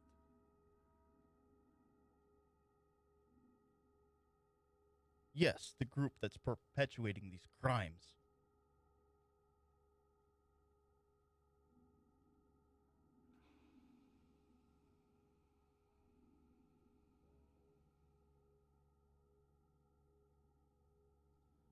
Not much is known about them. Probably some underground syndicate. Their goal is not yet clear. But 2 bodies have been discovered thus far. It is the inner talking amongst the people.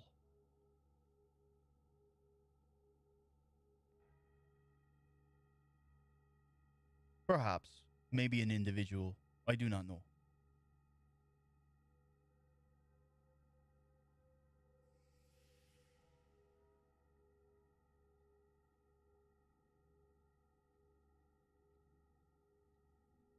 Again, I don't think we'll get any more out of this body. It certainly isn't talking.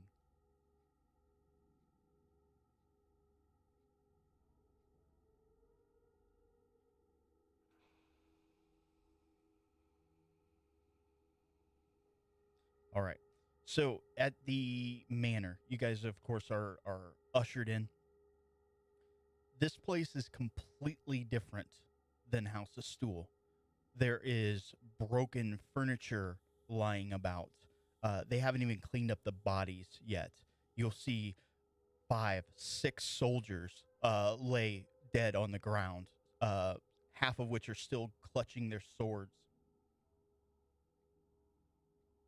What's that, Naz?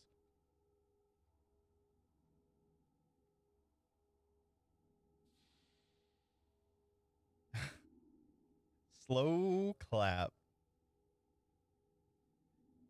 Oh my god.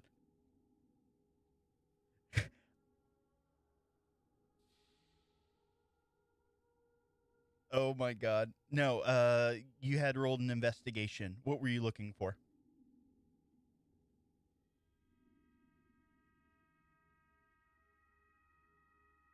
Okay.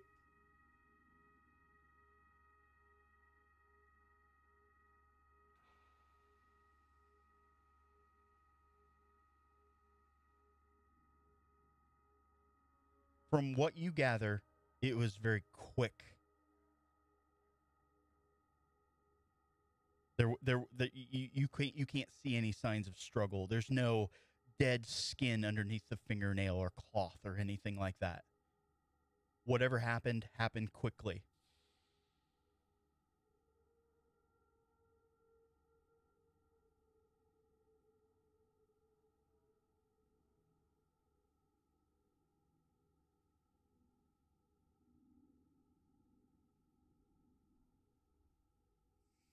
The the as of yet named Bogatir will say, "We do not have time for this."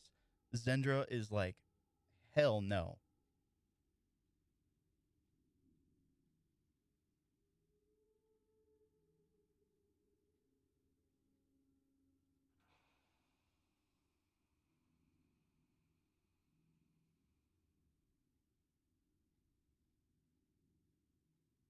Giggity. All right. Sorry, I had no idea that your push to talk wasn't working. And just to clarify, yes, we do fucking hate you. I'm kidding. I'm kidding. Oh my god. See, what you need to do is have like 6 mute buttons like Maddie. All right. So moving on back to the mansion, you will see the carnage, blood just draped everywhere across. You can see that the building is kind of ramshackled and run through.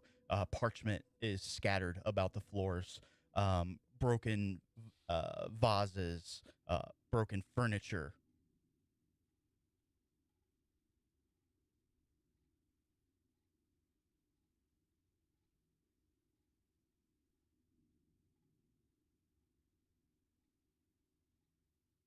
Yes.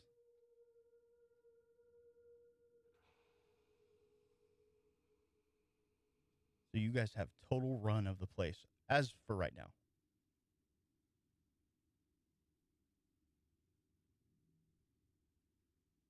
Okay.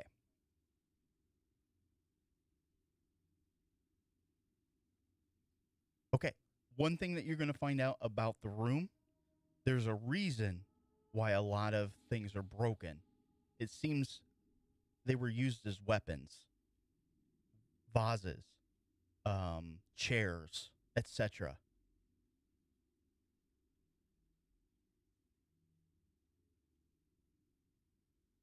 It absolutely does.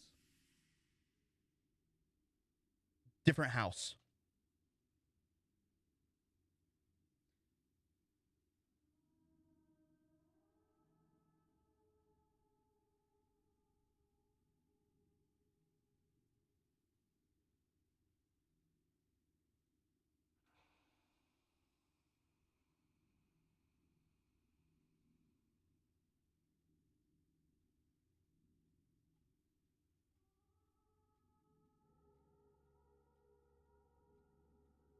There's blood everywhere around the room. It was a bloody massacre. But you do not find any sword wound punctures or anything like that. Yeah, there's 5 to 6 dead guards, soldiers, not Merkaba.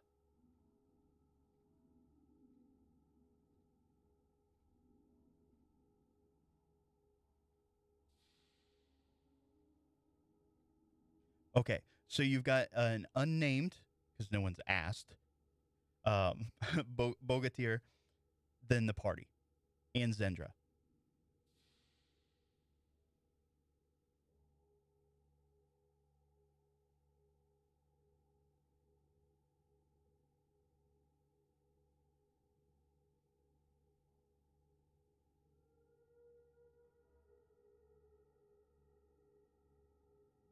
Mm, okay, investigate.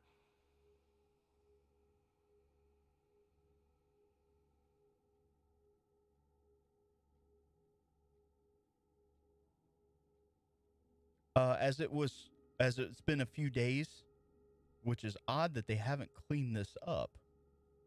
It is not fresh.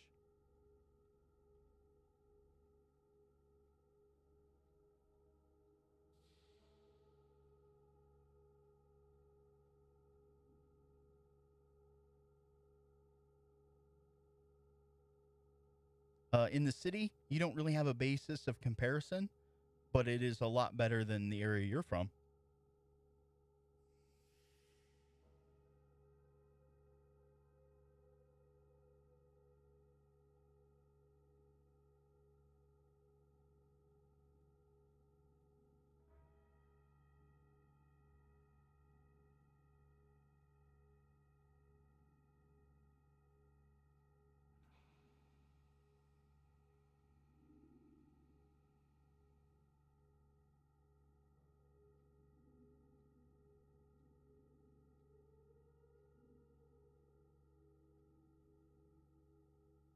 Make me okay. Is Make me a perception check. However, this is going to be at disadvantage. Yes. So if you have advantage on the roll, it would even out.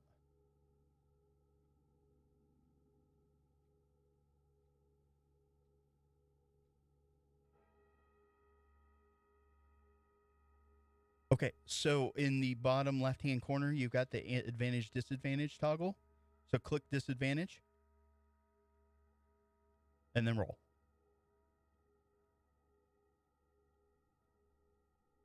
Ooh, that's a poor roll. You smell something, but you can't discern where it's coming from.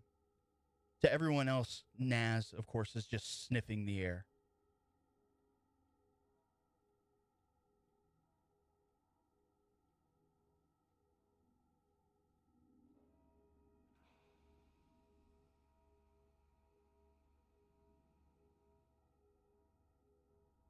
Correct.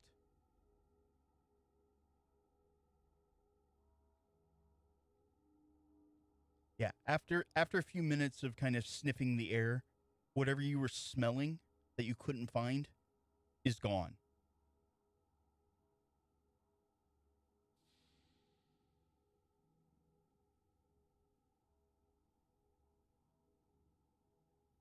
Hmm.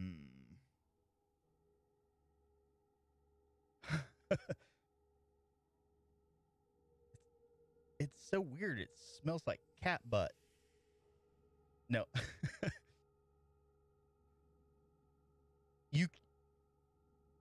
Okay, so here's how this is going to play off.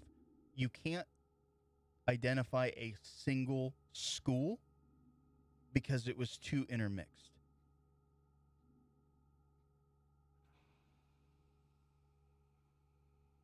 Yes. And it is now gone. Dun dun dun.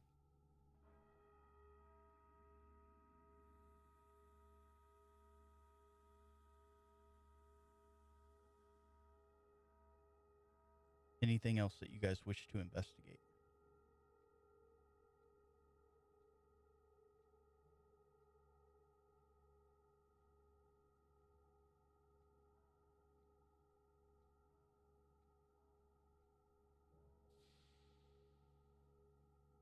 Some of them, yes.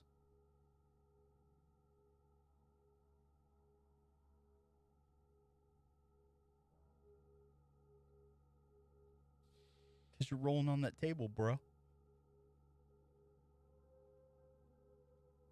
Yeah, it should be a little alarming, I would think.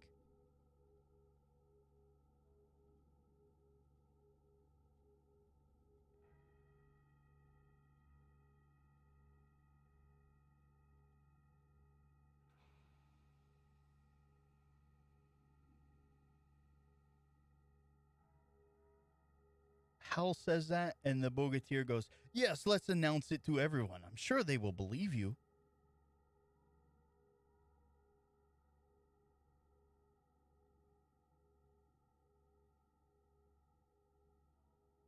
Eristov.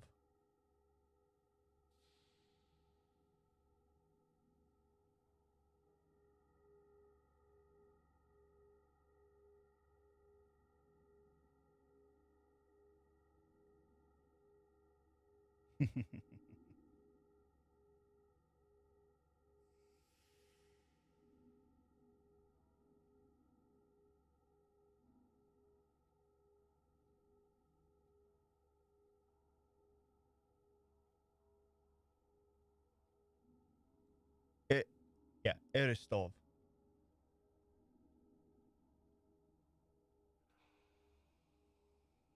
I know that Petrovich is working it.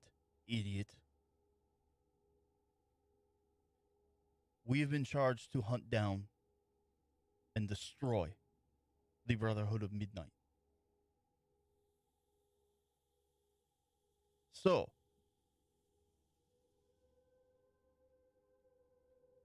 right now,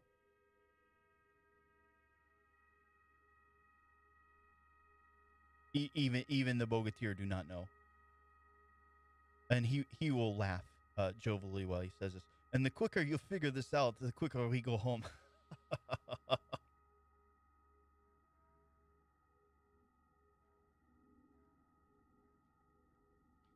What happened at the stool?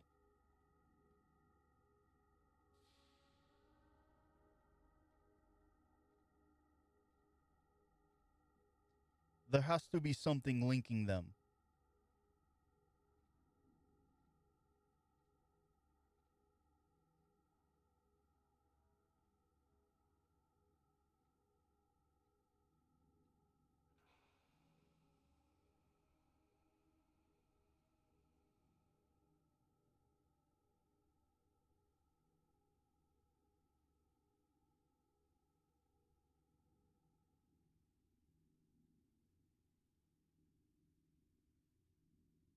This place was ransacked. Looks like they were looking for something.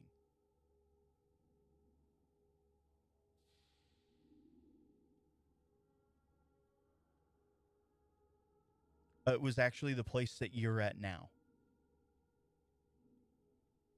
That is correct.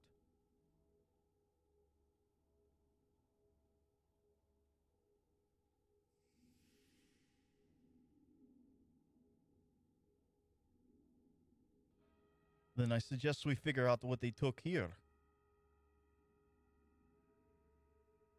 Okay. Group investigation. DC 14.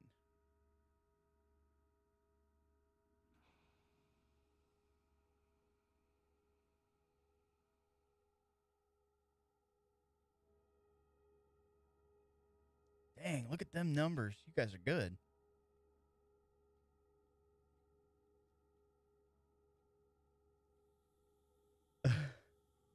And your rolls would have carried you, yeah. All right.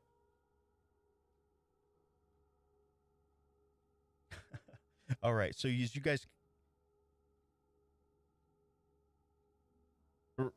yeah, we're doing the half the party has to succeed.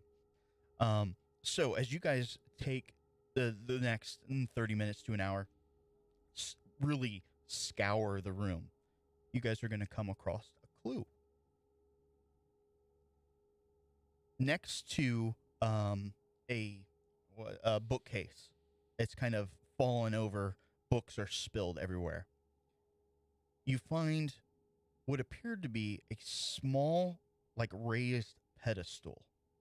It's roughly, oh, 3 foot wide by about 2.5 foot deep. The pedestal itself is only raised stone about 2 inches. You can see some scratch marks from what look like feet at each corner.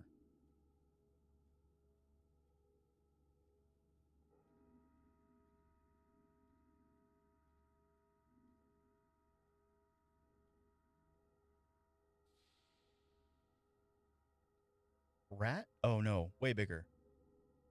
It's about the size of a coffer. A chest. Yes. Oh no, no, no, no. You can see what it was resting on it, and whenever they moved, it made scratch marks. Again, it's roughly the size of a chest, but if you guys can think of something else that size.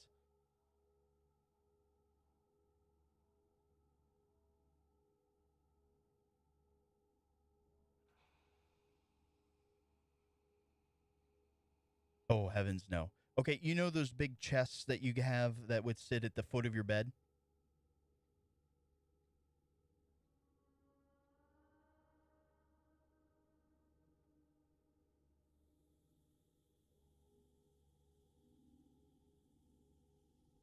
There you go.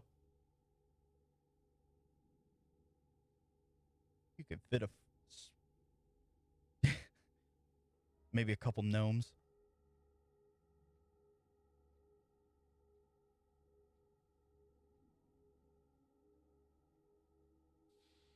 All right. Anything else? If not, you guys have pretty much exhausted the room, I think.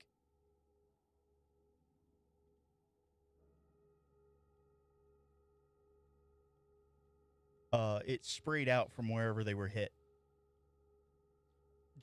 Since we're back to the bodies, as you guys kind of investigate, some of them will have shards of wood kind of embedded in them, as it looks like they were run through by pieces of furniture, etc. Closer look, one of them's got a broken piece of vase sticking out of his neck.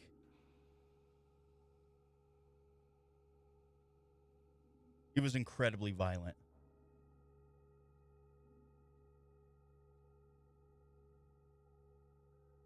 If it was one attacker, they took on 6 guards.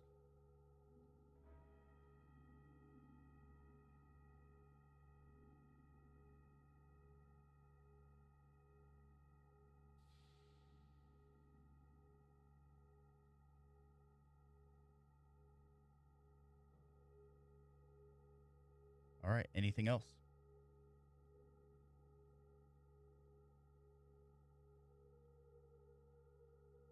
Okay. You looking for something hollow or anything out of the ordinary? Make me invest. You can make me an investigate.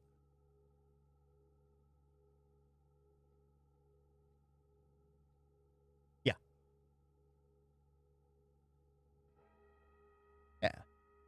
It feels like a natural wall. As you kind of tap down the wall just to be sure, you are going to find it starts to get a little hollow. There's a like a painting that's very close to it.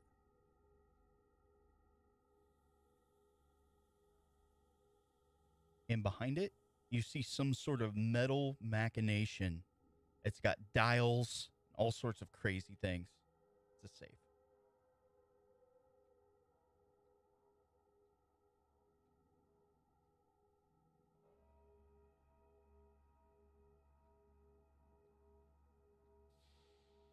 You at least can figure out that there's some sort of a number combination that would probably open this, or dynamite.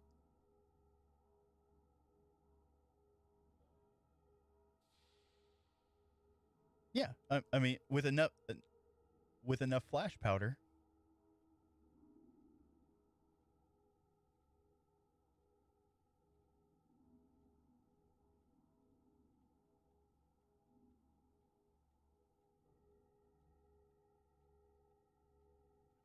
Yes. Do you mean to rob him too?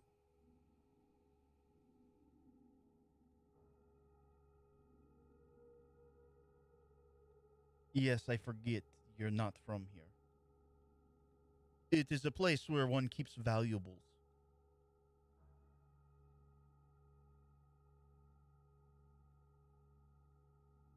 Looks untouched. It appears to be untouched.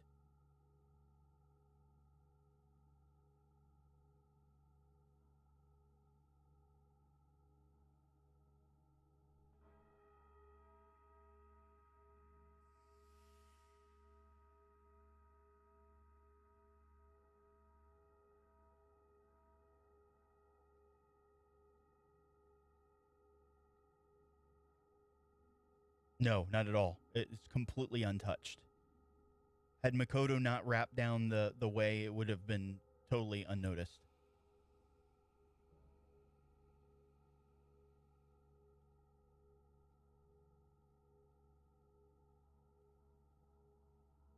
No.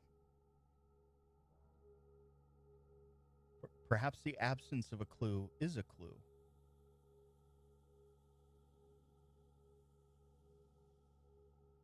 Perhaps. Would the DM do such a thing?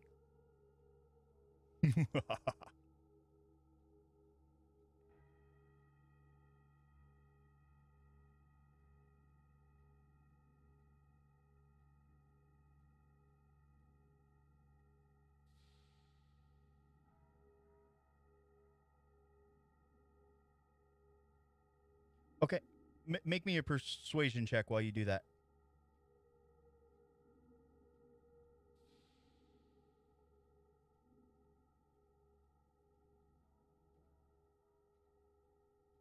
And what was your question, Naz? Oh. Lockpicked? No. But there are other means, I guess roguish means of getting in. Do you have purple worm acid? All right, Shizuka, your intent is to lead him away so they can kind of dig at it. Okay.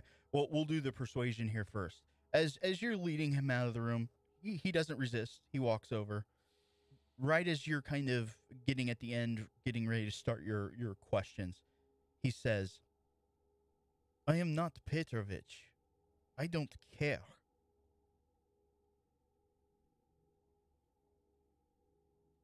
Yes, you lead me away while they break into the safe. As I said, I am not Petrovich. I do not care. But you have question.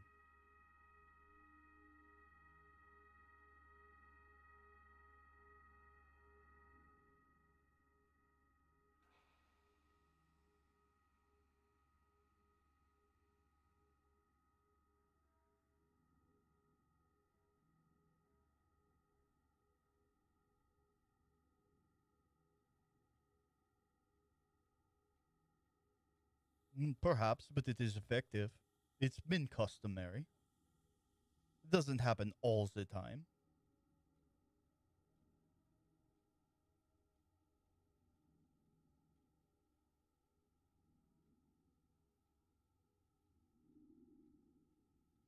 Enemies? Hmm. That is loaded question.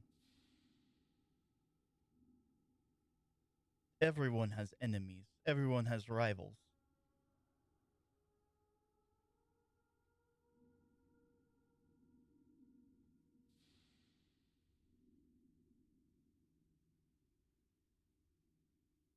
That is something I do not know, but I can look into. I want to jump over to the other party real quick. Makoto, you drive your blade in enough, and you kind of bend it. Your great sword is flexing. I realize it's a summoned weapon. You think that you can pry it open enough that maybe if somebody else assisted, you might be able to break it if you guys are strong enough. If the weapons hold out.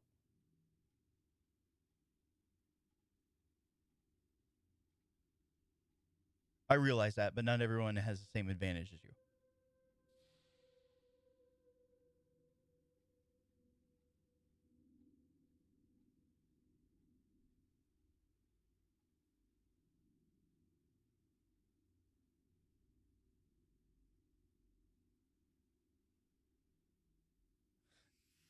That's awesome.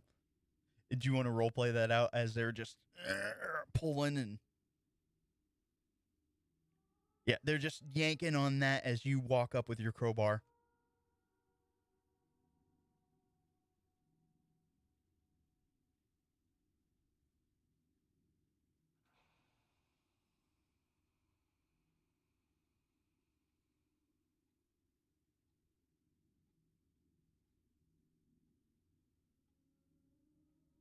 Okay.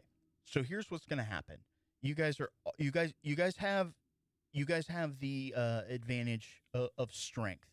You're going to be able to pry it open enough that if somebody were skilled with maybe some thieves' tools, they might be able to bypass this lock. With all the strength going on, it would be at advantage.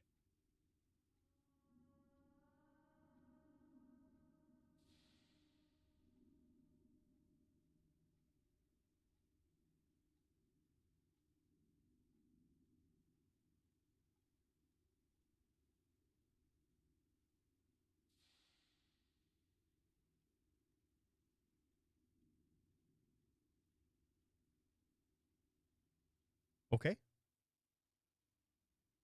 Lock picky things. Does he have thieves' tools or anything like that?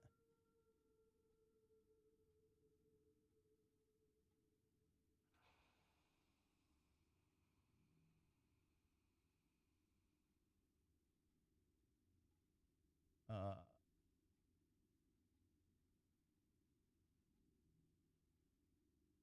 oh, yeah. I had totally forgot about that. So, again, it is not magical. So, as you guys are prying here, Naz walks up and it's like, you idiots. He gets a crowbar in there, uh, issues some commands to his drone, which springs to life, walks up. I imagine parts of its body kind of open up, some little tools come out and start working at this inner mechanism. After a short 30 seconds or so, it pops open. You guys, because of the sudden pop and all the weight that you guys are putting on, you guys are going to kind of tumble away.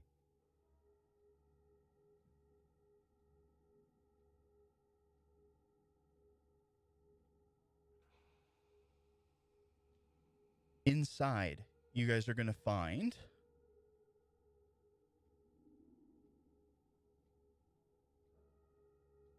823 dragons,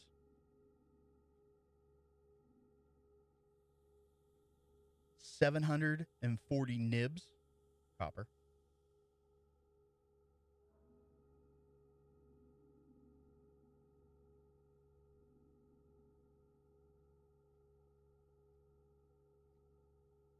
I can set up a parcel. Hold on.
And there you go. You will find other things. You will find what appears to be a small list of kind of items that are important to the family. Some of them magical, some of them not. It doesn't say where they're at in the estate, however. Okay. Make me an investigate roll.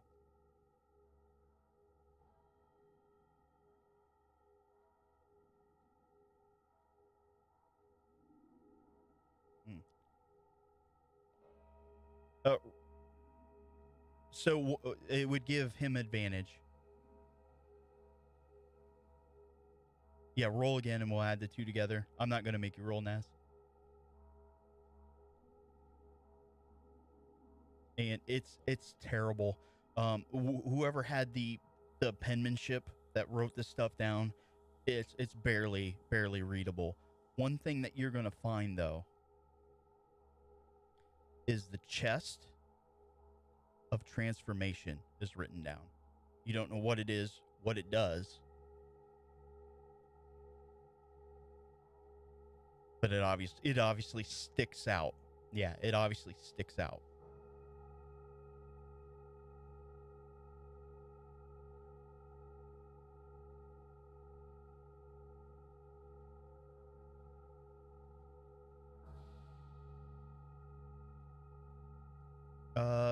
Yes, I will let you. This one's going to be at disadvantage. Sorry.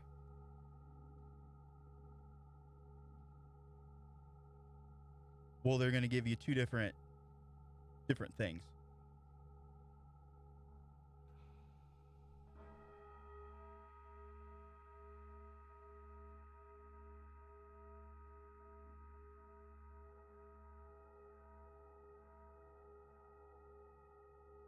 Yeah.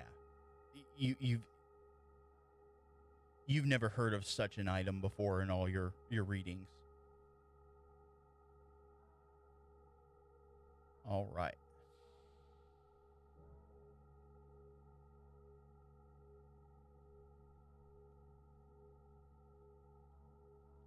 Everything is important. You guys have gathered a lot of clues. It's a matter of putting them together and figuring out what fits and what doesn't.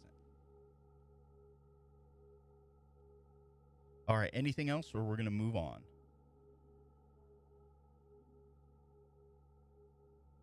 Okay.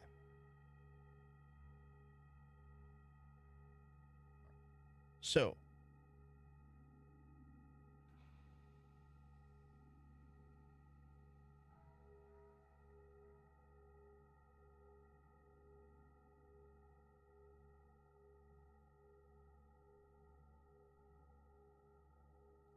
I thought you guys had already taken the money. And Naz, I'm going to punch you in the testicles. 14 chickens? You motherfucker. He changed his currency to chickens.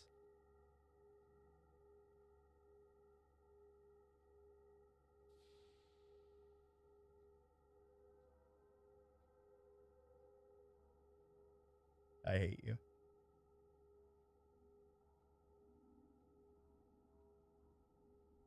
All right. Anything else that we've got going on up here?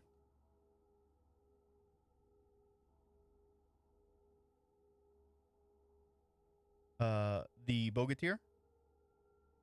Okay. We can do that combo.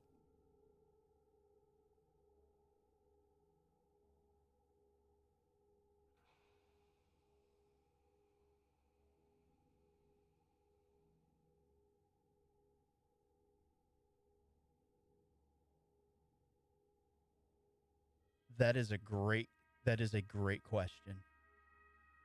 I'll give you a little bit of detail tonight, and then I'll put together a document of everything that you have. The short story is, actually, let's flip over to the evidence board.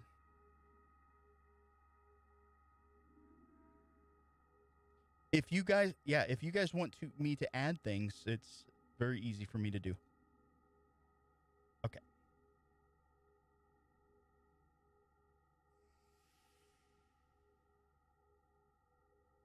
Okay.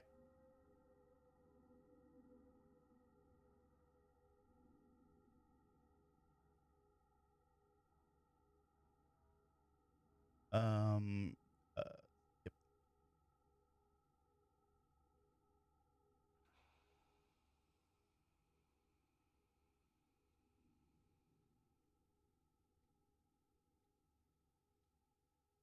There. How's that? I know I locked them. Okay. So in the short version, the row across the top, the Tenyo, he will tell you they are brothers. They are elven and they are old. Some would say they're almost as old as the city itself. Which, if it was created during the First Age, according to legend, as the Golden Emperor went around to different various areas and created civilization almost out of nothing, that would place them insanely old. Whether or not you guys believe that, whatever. Right. So I'm gonna give you guys names, and I wonder if I can drop.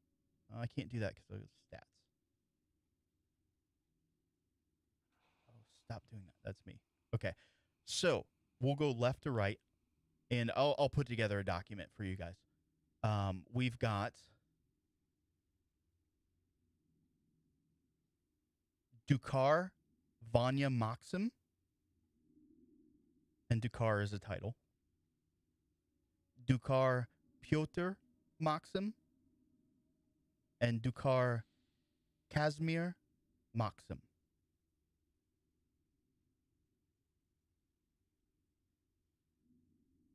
Each of them basically represents a different faction within Tantibus. We'll start right to left.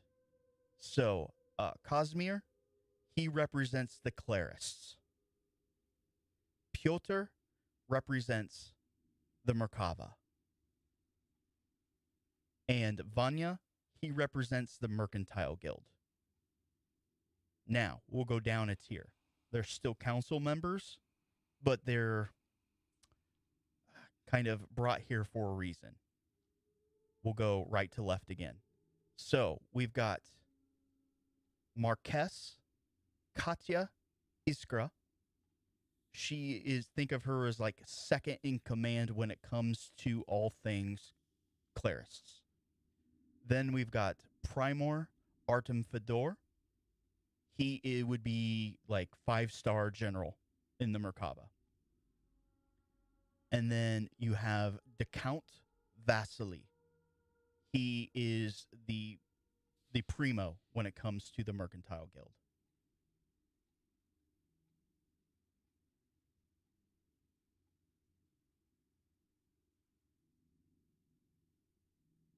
Correct.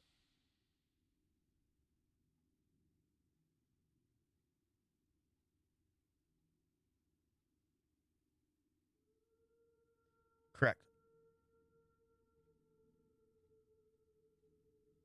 All six of them make up the Tenyo. However, there is with even within there is that power struggle. Yes, think president, vice president, perhaps, but within the council they're supposedly equal. I'll let you take that how you will. Eh,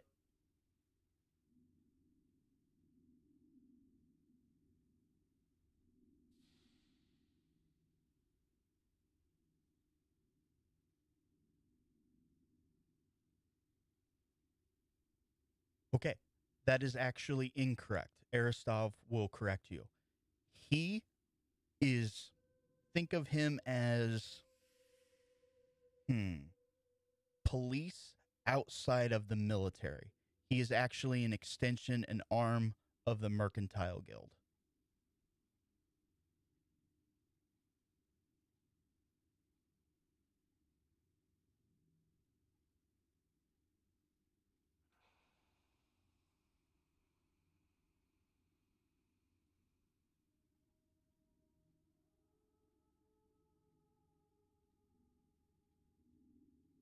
It's a title. Yes.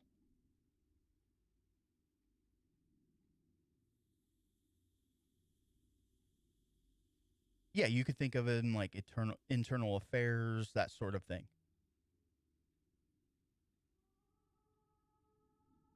And as all things three, there's a missing connection here, but you already know the Bogatir. They report up on the right side.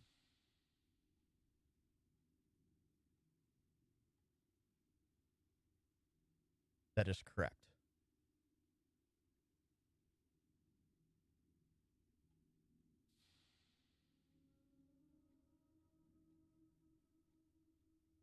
That is correct.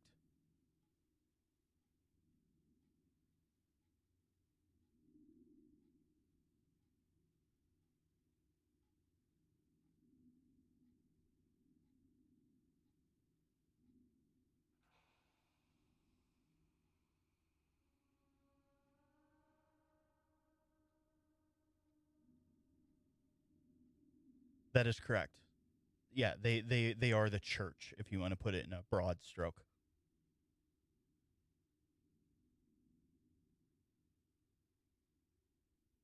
Okay. She is a knight of the Tenyo. So if the Tenyo were Palpatine, she would be a royal guard.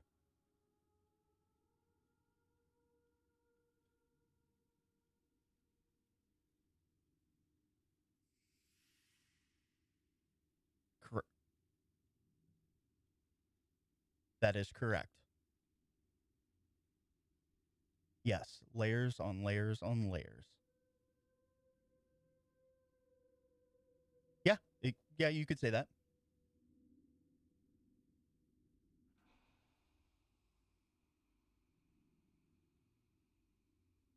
So it appears. It's a lot to take in. I will update the board. Obviously, I will put together a written document as well, both in game and I will post it in Discord as well. Just keeping track of information. Yeah, keeping track of information is going to be, I guess, key. Yeah, there have been lots of clues and stuff. I know you guys might feel a little lost. You guys did really good on uncovering things that were there. Next session, be prepared to roll a lot more dice, a lot more combat. I tried to get to, I did try to get to some combat tonight, but you guys kind of ran away from every fight. I was trying to get to it. So next session, essentially, we should have everybody here. Everybody's going to meet at the marketplace, and then it's going to be fun. Any questions for me? Anything that you guys need clarified?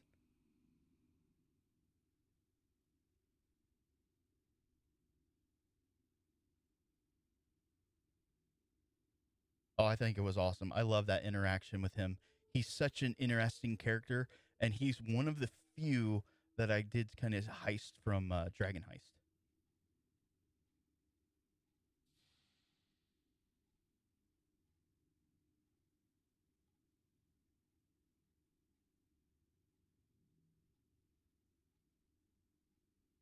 Well, he certainly has. Uh, he's very persuasive. He can get what you need, but also you guys do have a one up on him as well.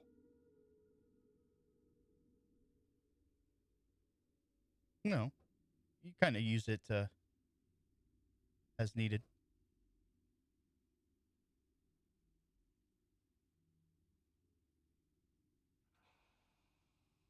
Yeah, if you guys have lists, let me know. We can take care of that out of character, out of game.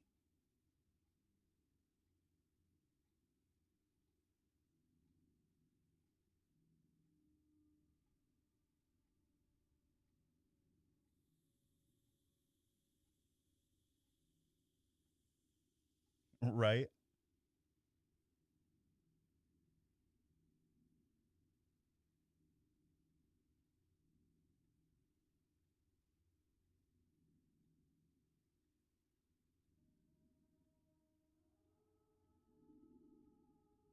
Yeah, we're gonna call it here. Again, I apologize. There wasn't a lot of combat here. Be prepared for a combat heavy session next time.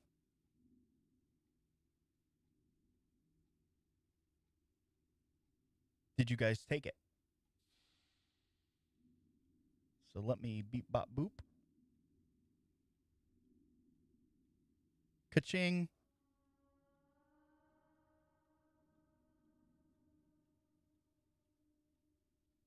Yeah, you guys, it's hush money.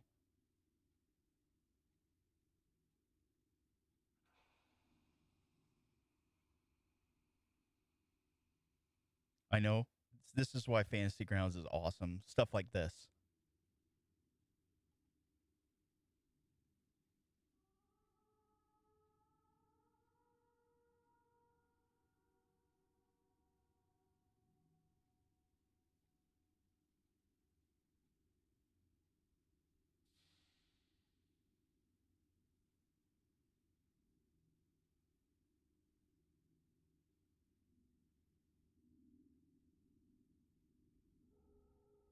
No, it's good to keep everything in line. Thank God you have those 14 chickens.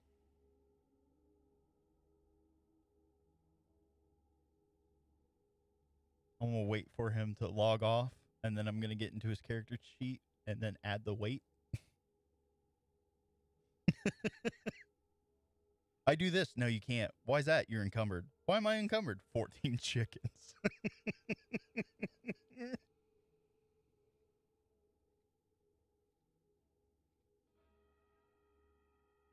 Yeah.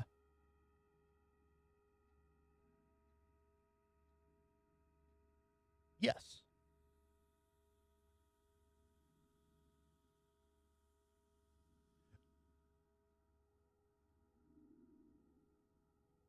Yeah, like Guinevere, Drift's pet.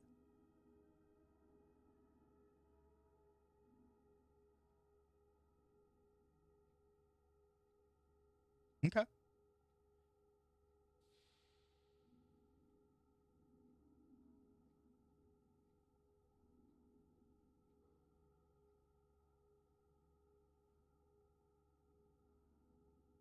Mm-hmm.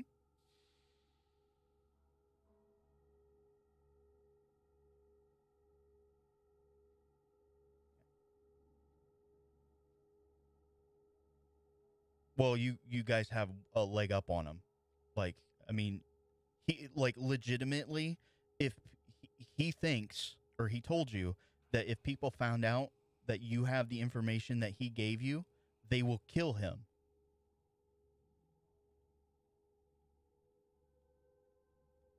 Right. So he's trying to appease you. The other thing, this is more out of character, but I'll use a little more clue bat here.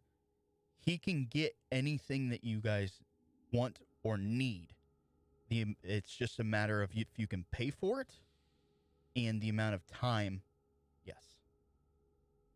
He seems to be incredibly well detected. I mean, he had a fucking stuffed beholder.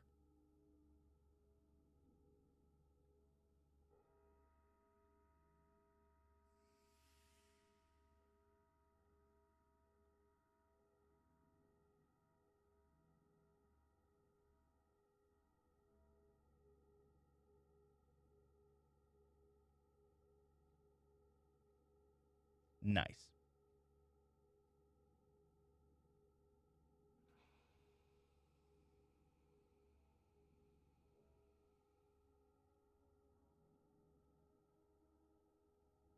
Yep.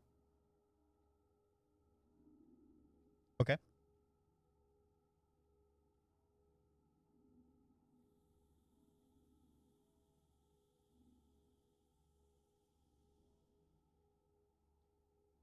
You're trying to see what they're importing and exporting?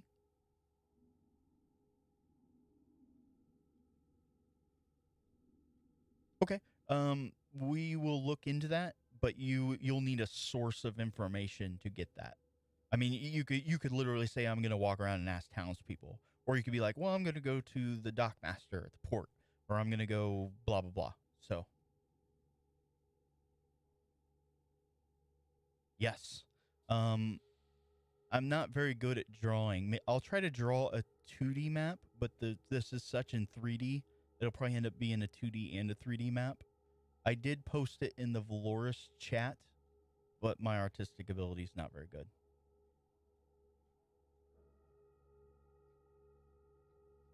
Yeah. Well, it's what I would consider, it's 2D, but it's a vertical. I need to do like an aerial view.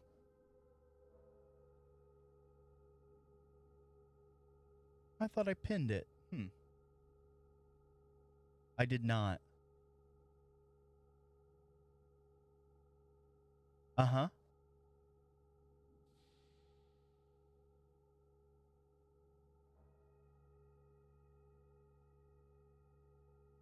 I am working on that. Out of character, I am trying to use Wonder Draft. I've tried Incarnate, didn't like it. And I did pin that terrible drawing.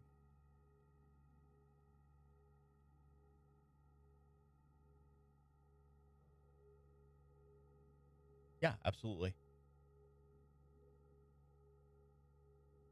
Yeah, right now, unfortunately, I do have a little bit of a split focus with Star Wars coming up this weekend. Once Extra Life is over, then you'll have 100% attention again. Yes. It will be 10 p.m. to 2 a.m. Eastern on Saturday. Yeah.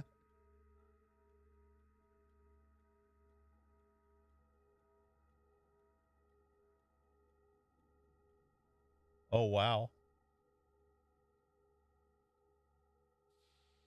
Yeah, that one should be fun. There's another D&D stream on Sunday. Ryukin's going to do a spoopy mansion. Yeah, you're in it, actually. And you get to play with Gray.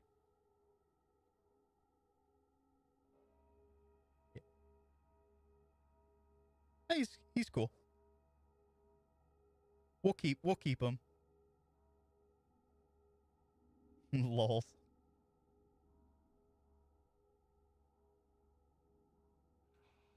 Oh, okay, awesome. I have already spoken to Ryukin at length. You guys should have fun, from what I've seen.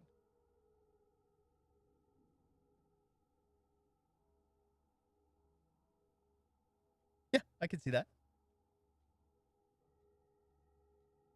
Yeah, it's going to be very awesome.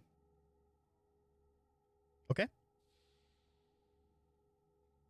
No, I didn't even plan on it. I just made that shit up. No. I'm not going to give away my secrets. No, I've got, dude, I got loot tables on loot tables in here. Yeah, it's just the just the sheer robustness of Fantasy Grounds. It amazes me. Yeah, I mean, I can literally create anything out of anything just within seconds. The only thing that would take me time is if I had to search on the internet to find an image. Yeah. I typically like to keep a folder just full of pre-generated stuff, just generic stuff that I can just pull out. Giggity.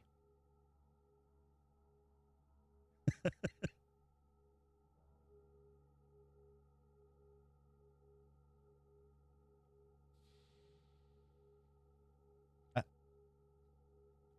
I'm trying to be actively aware of what you guys can do and what you want to do, and just everything about your character sheet. If you have anything at all, a scenario or that kind of thing, DM me. I'll meet you halfway. We'll make it happen. Because it is in my opinion, I'll take care of the plot, you guys take care of the story, and if we meet in the middle, it just makes it better for everybody.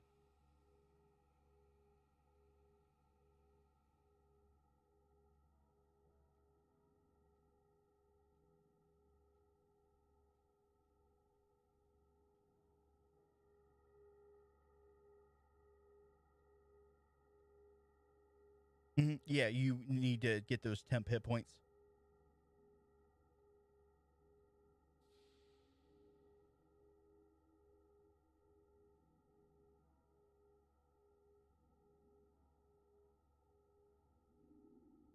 I think you will find this campaign is full of that.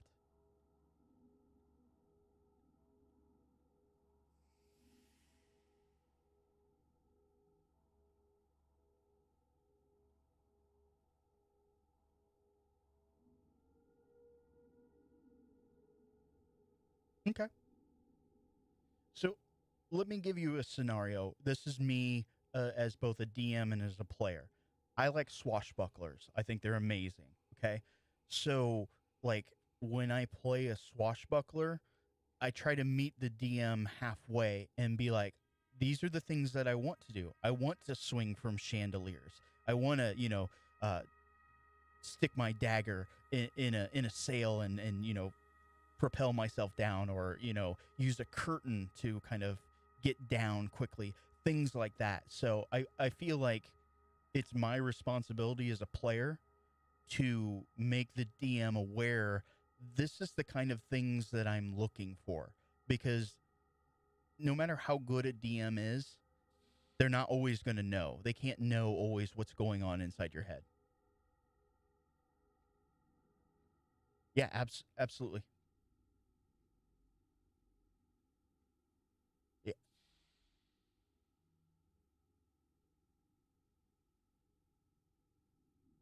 Okay.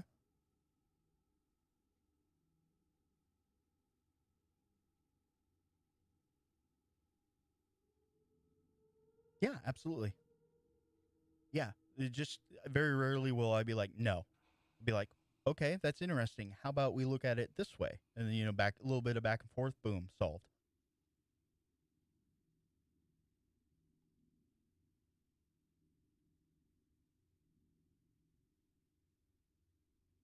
Yours is yours is disposable, is what he just said. Yeah, I know. But if it, oh, I'm with you. But if Naz broke his crowbar, he's shit out of luck.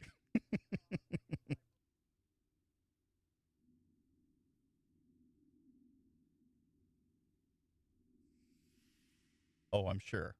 How tough is it to invent a piece of wrought iron?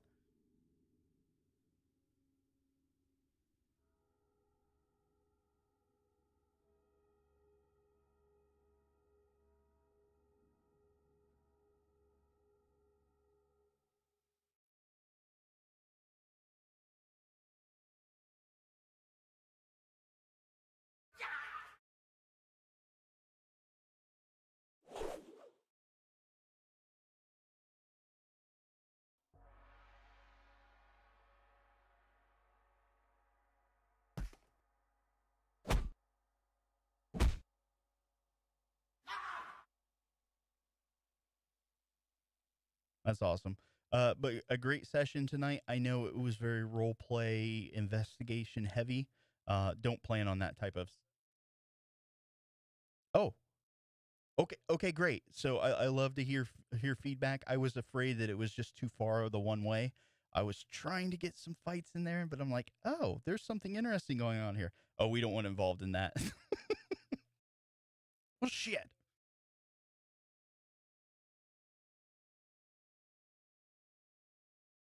Oh, there would have been a little scuffle.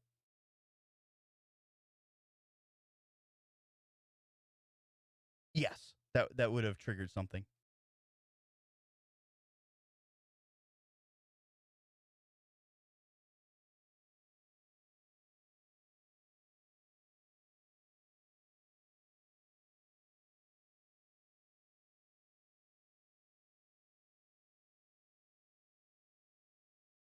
And I hope I portrayed just how different those two characters are, Petrovich versus Aristov.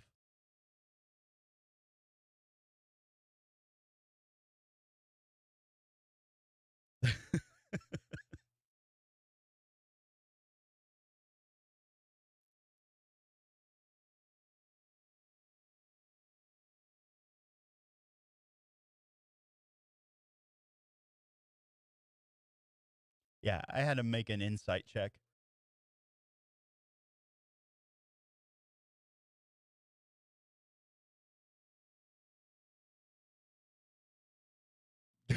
I know, right? Well, it's technically it is the same character.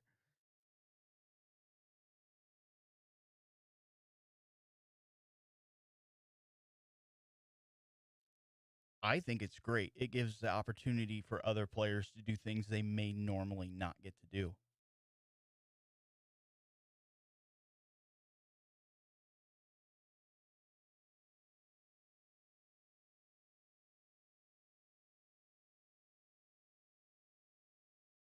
Right?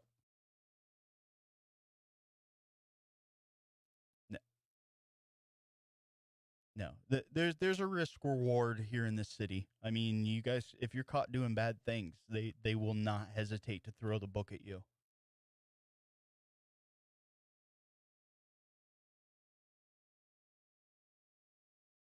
But once we move out of, so I've got it basically in different movements, so to speak.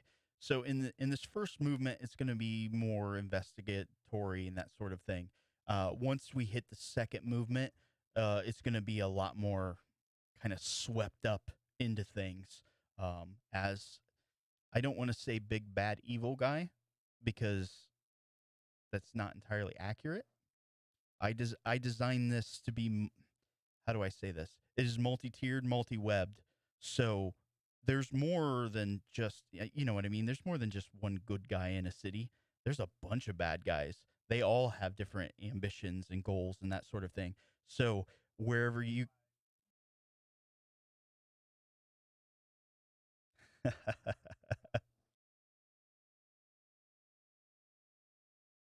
Yeah. Yeah, I've got several BBEGs. I've got a lot of villains. I've got obviously the factions in here. There is a lot to do and a lot to uncover. So no matter where you guys drift, we're covered,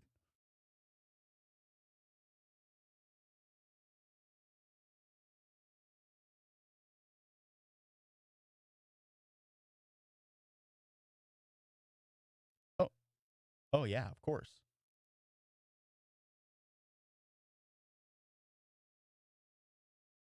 But at the same time, you can't have, if everybody's on the same side, you're missing out on a little bit of conflict and drama, which I think can drive things too. So he might be like, "No, this is what we're doing," and the party's like, "No, we don't agree with that. We're not a part of you.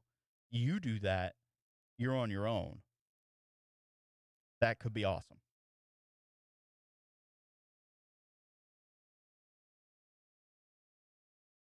Yeah, yeah. He and I discussed that as he was making his character. So I don't blame you one bit.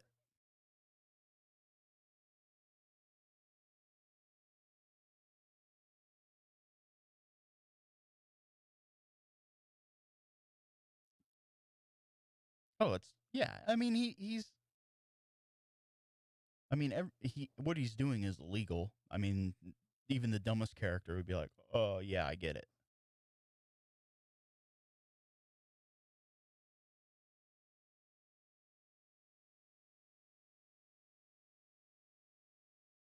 Right?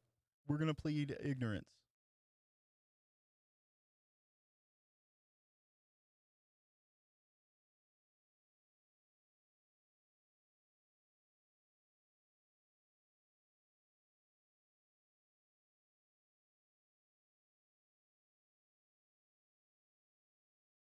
I don't think I did.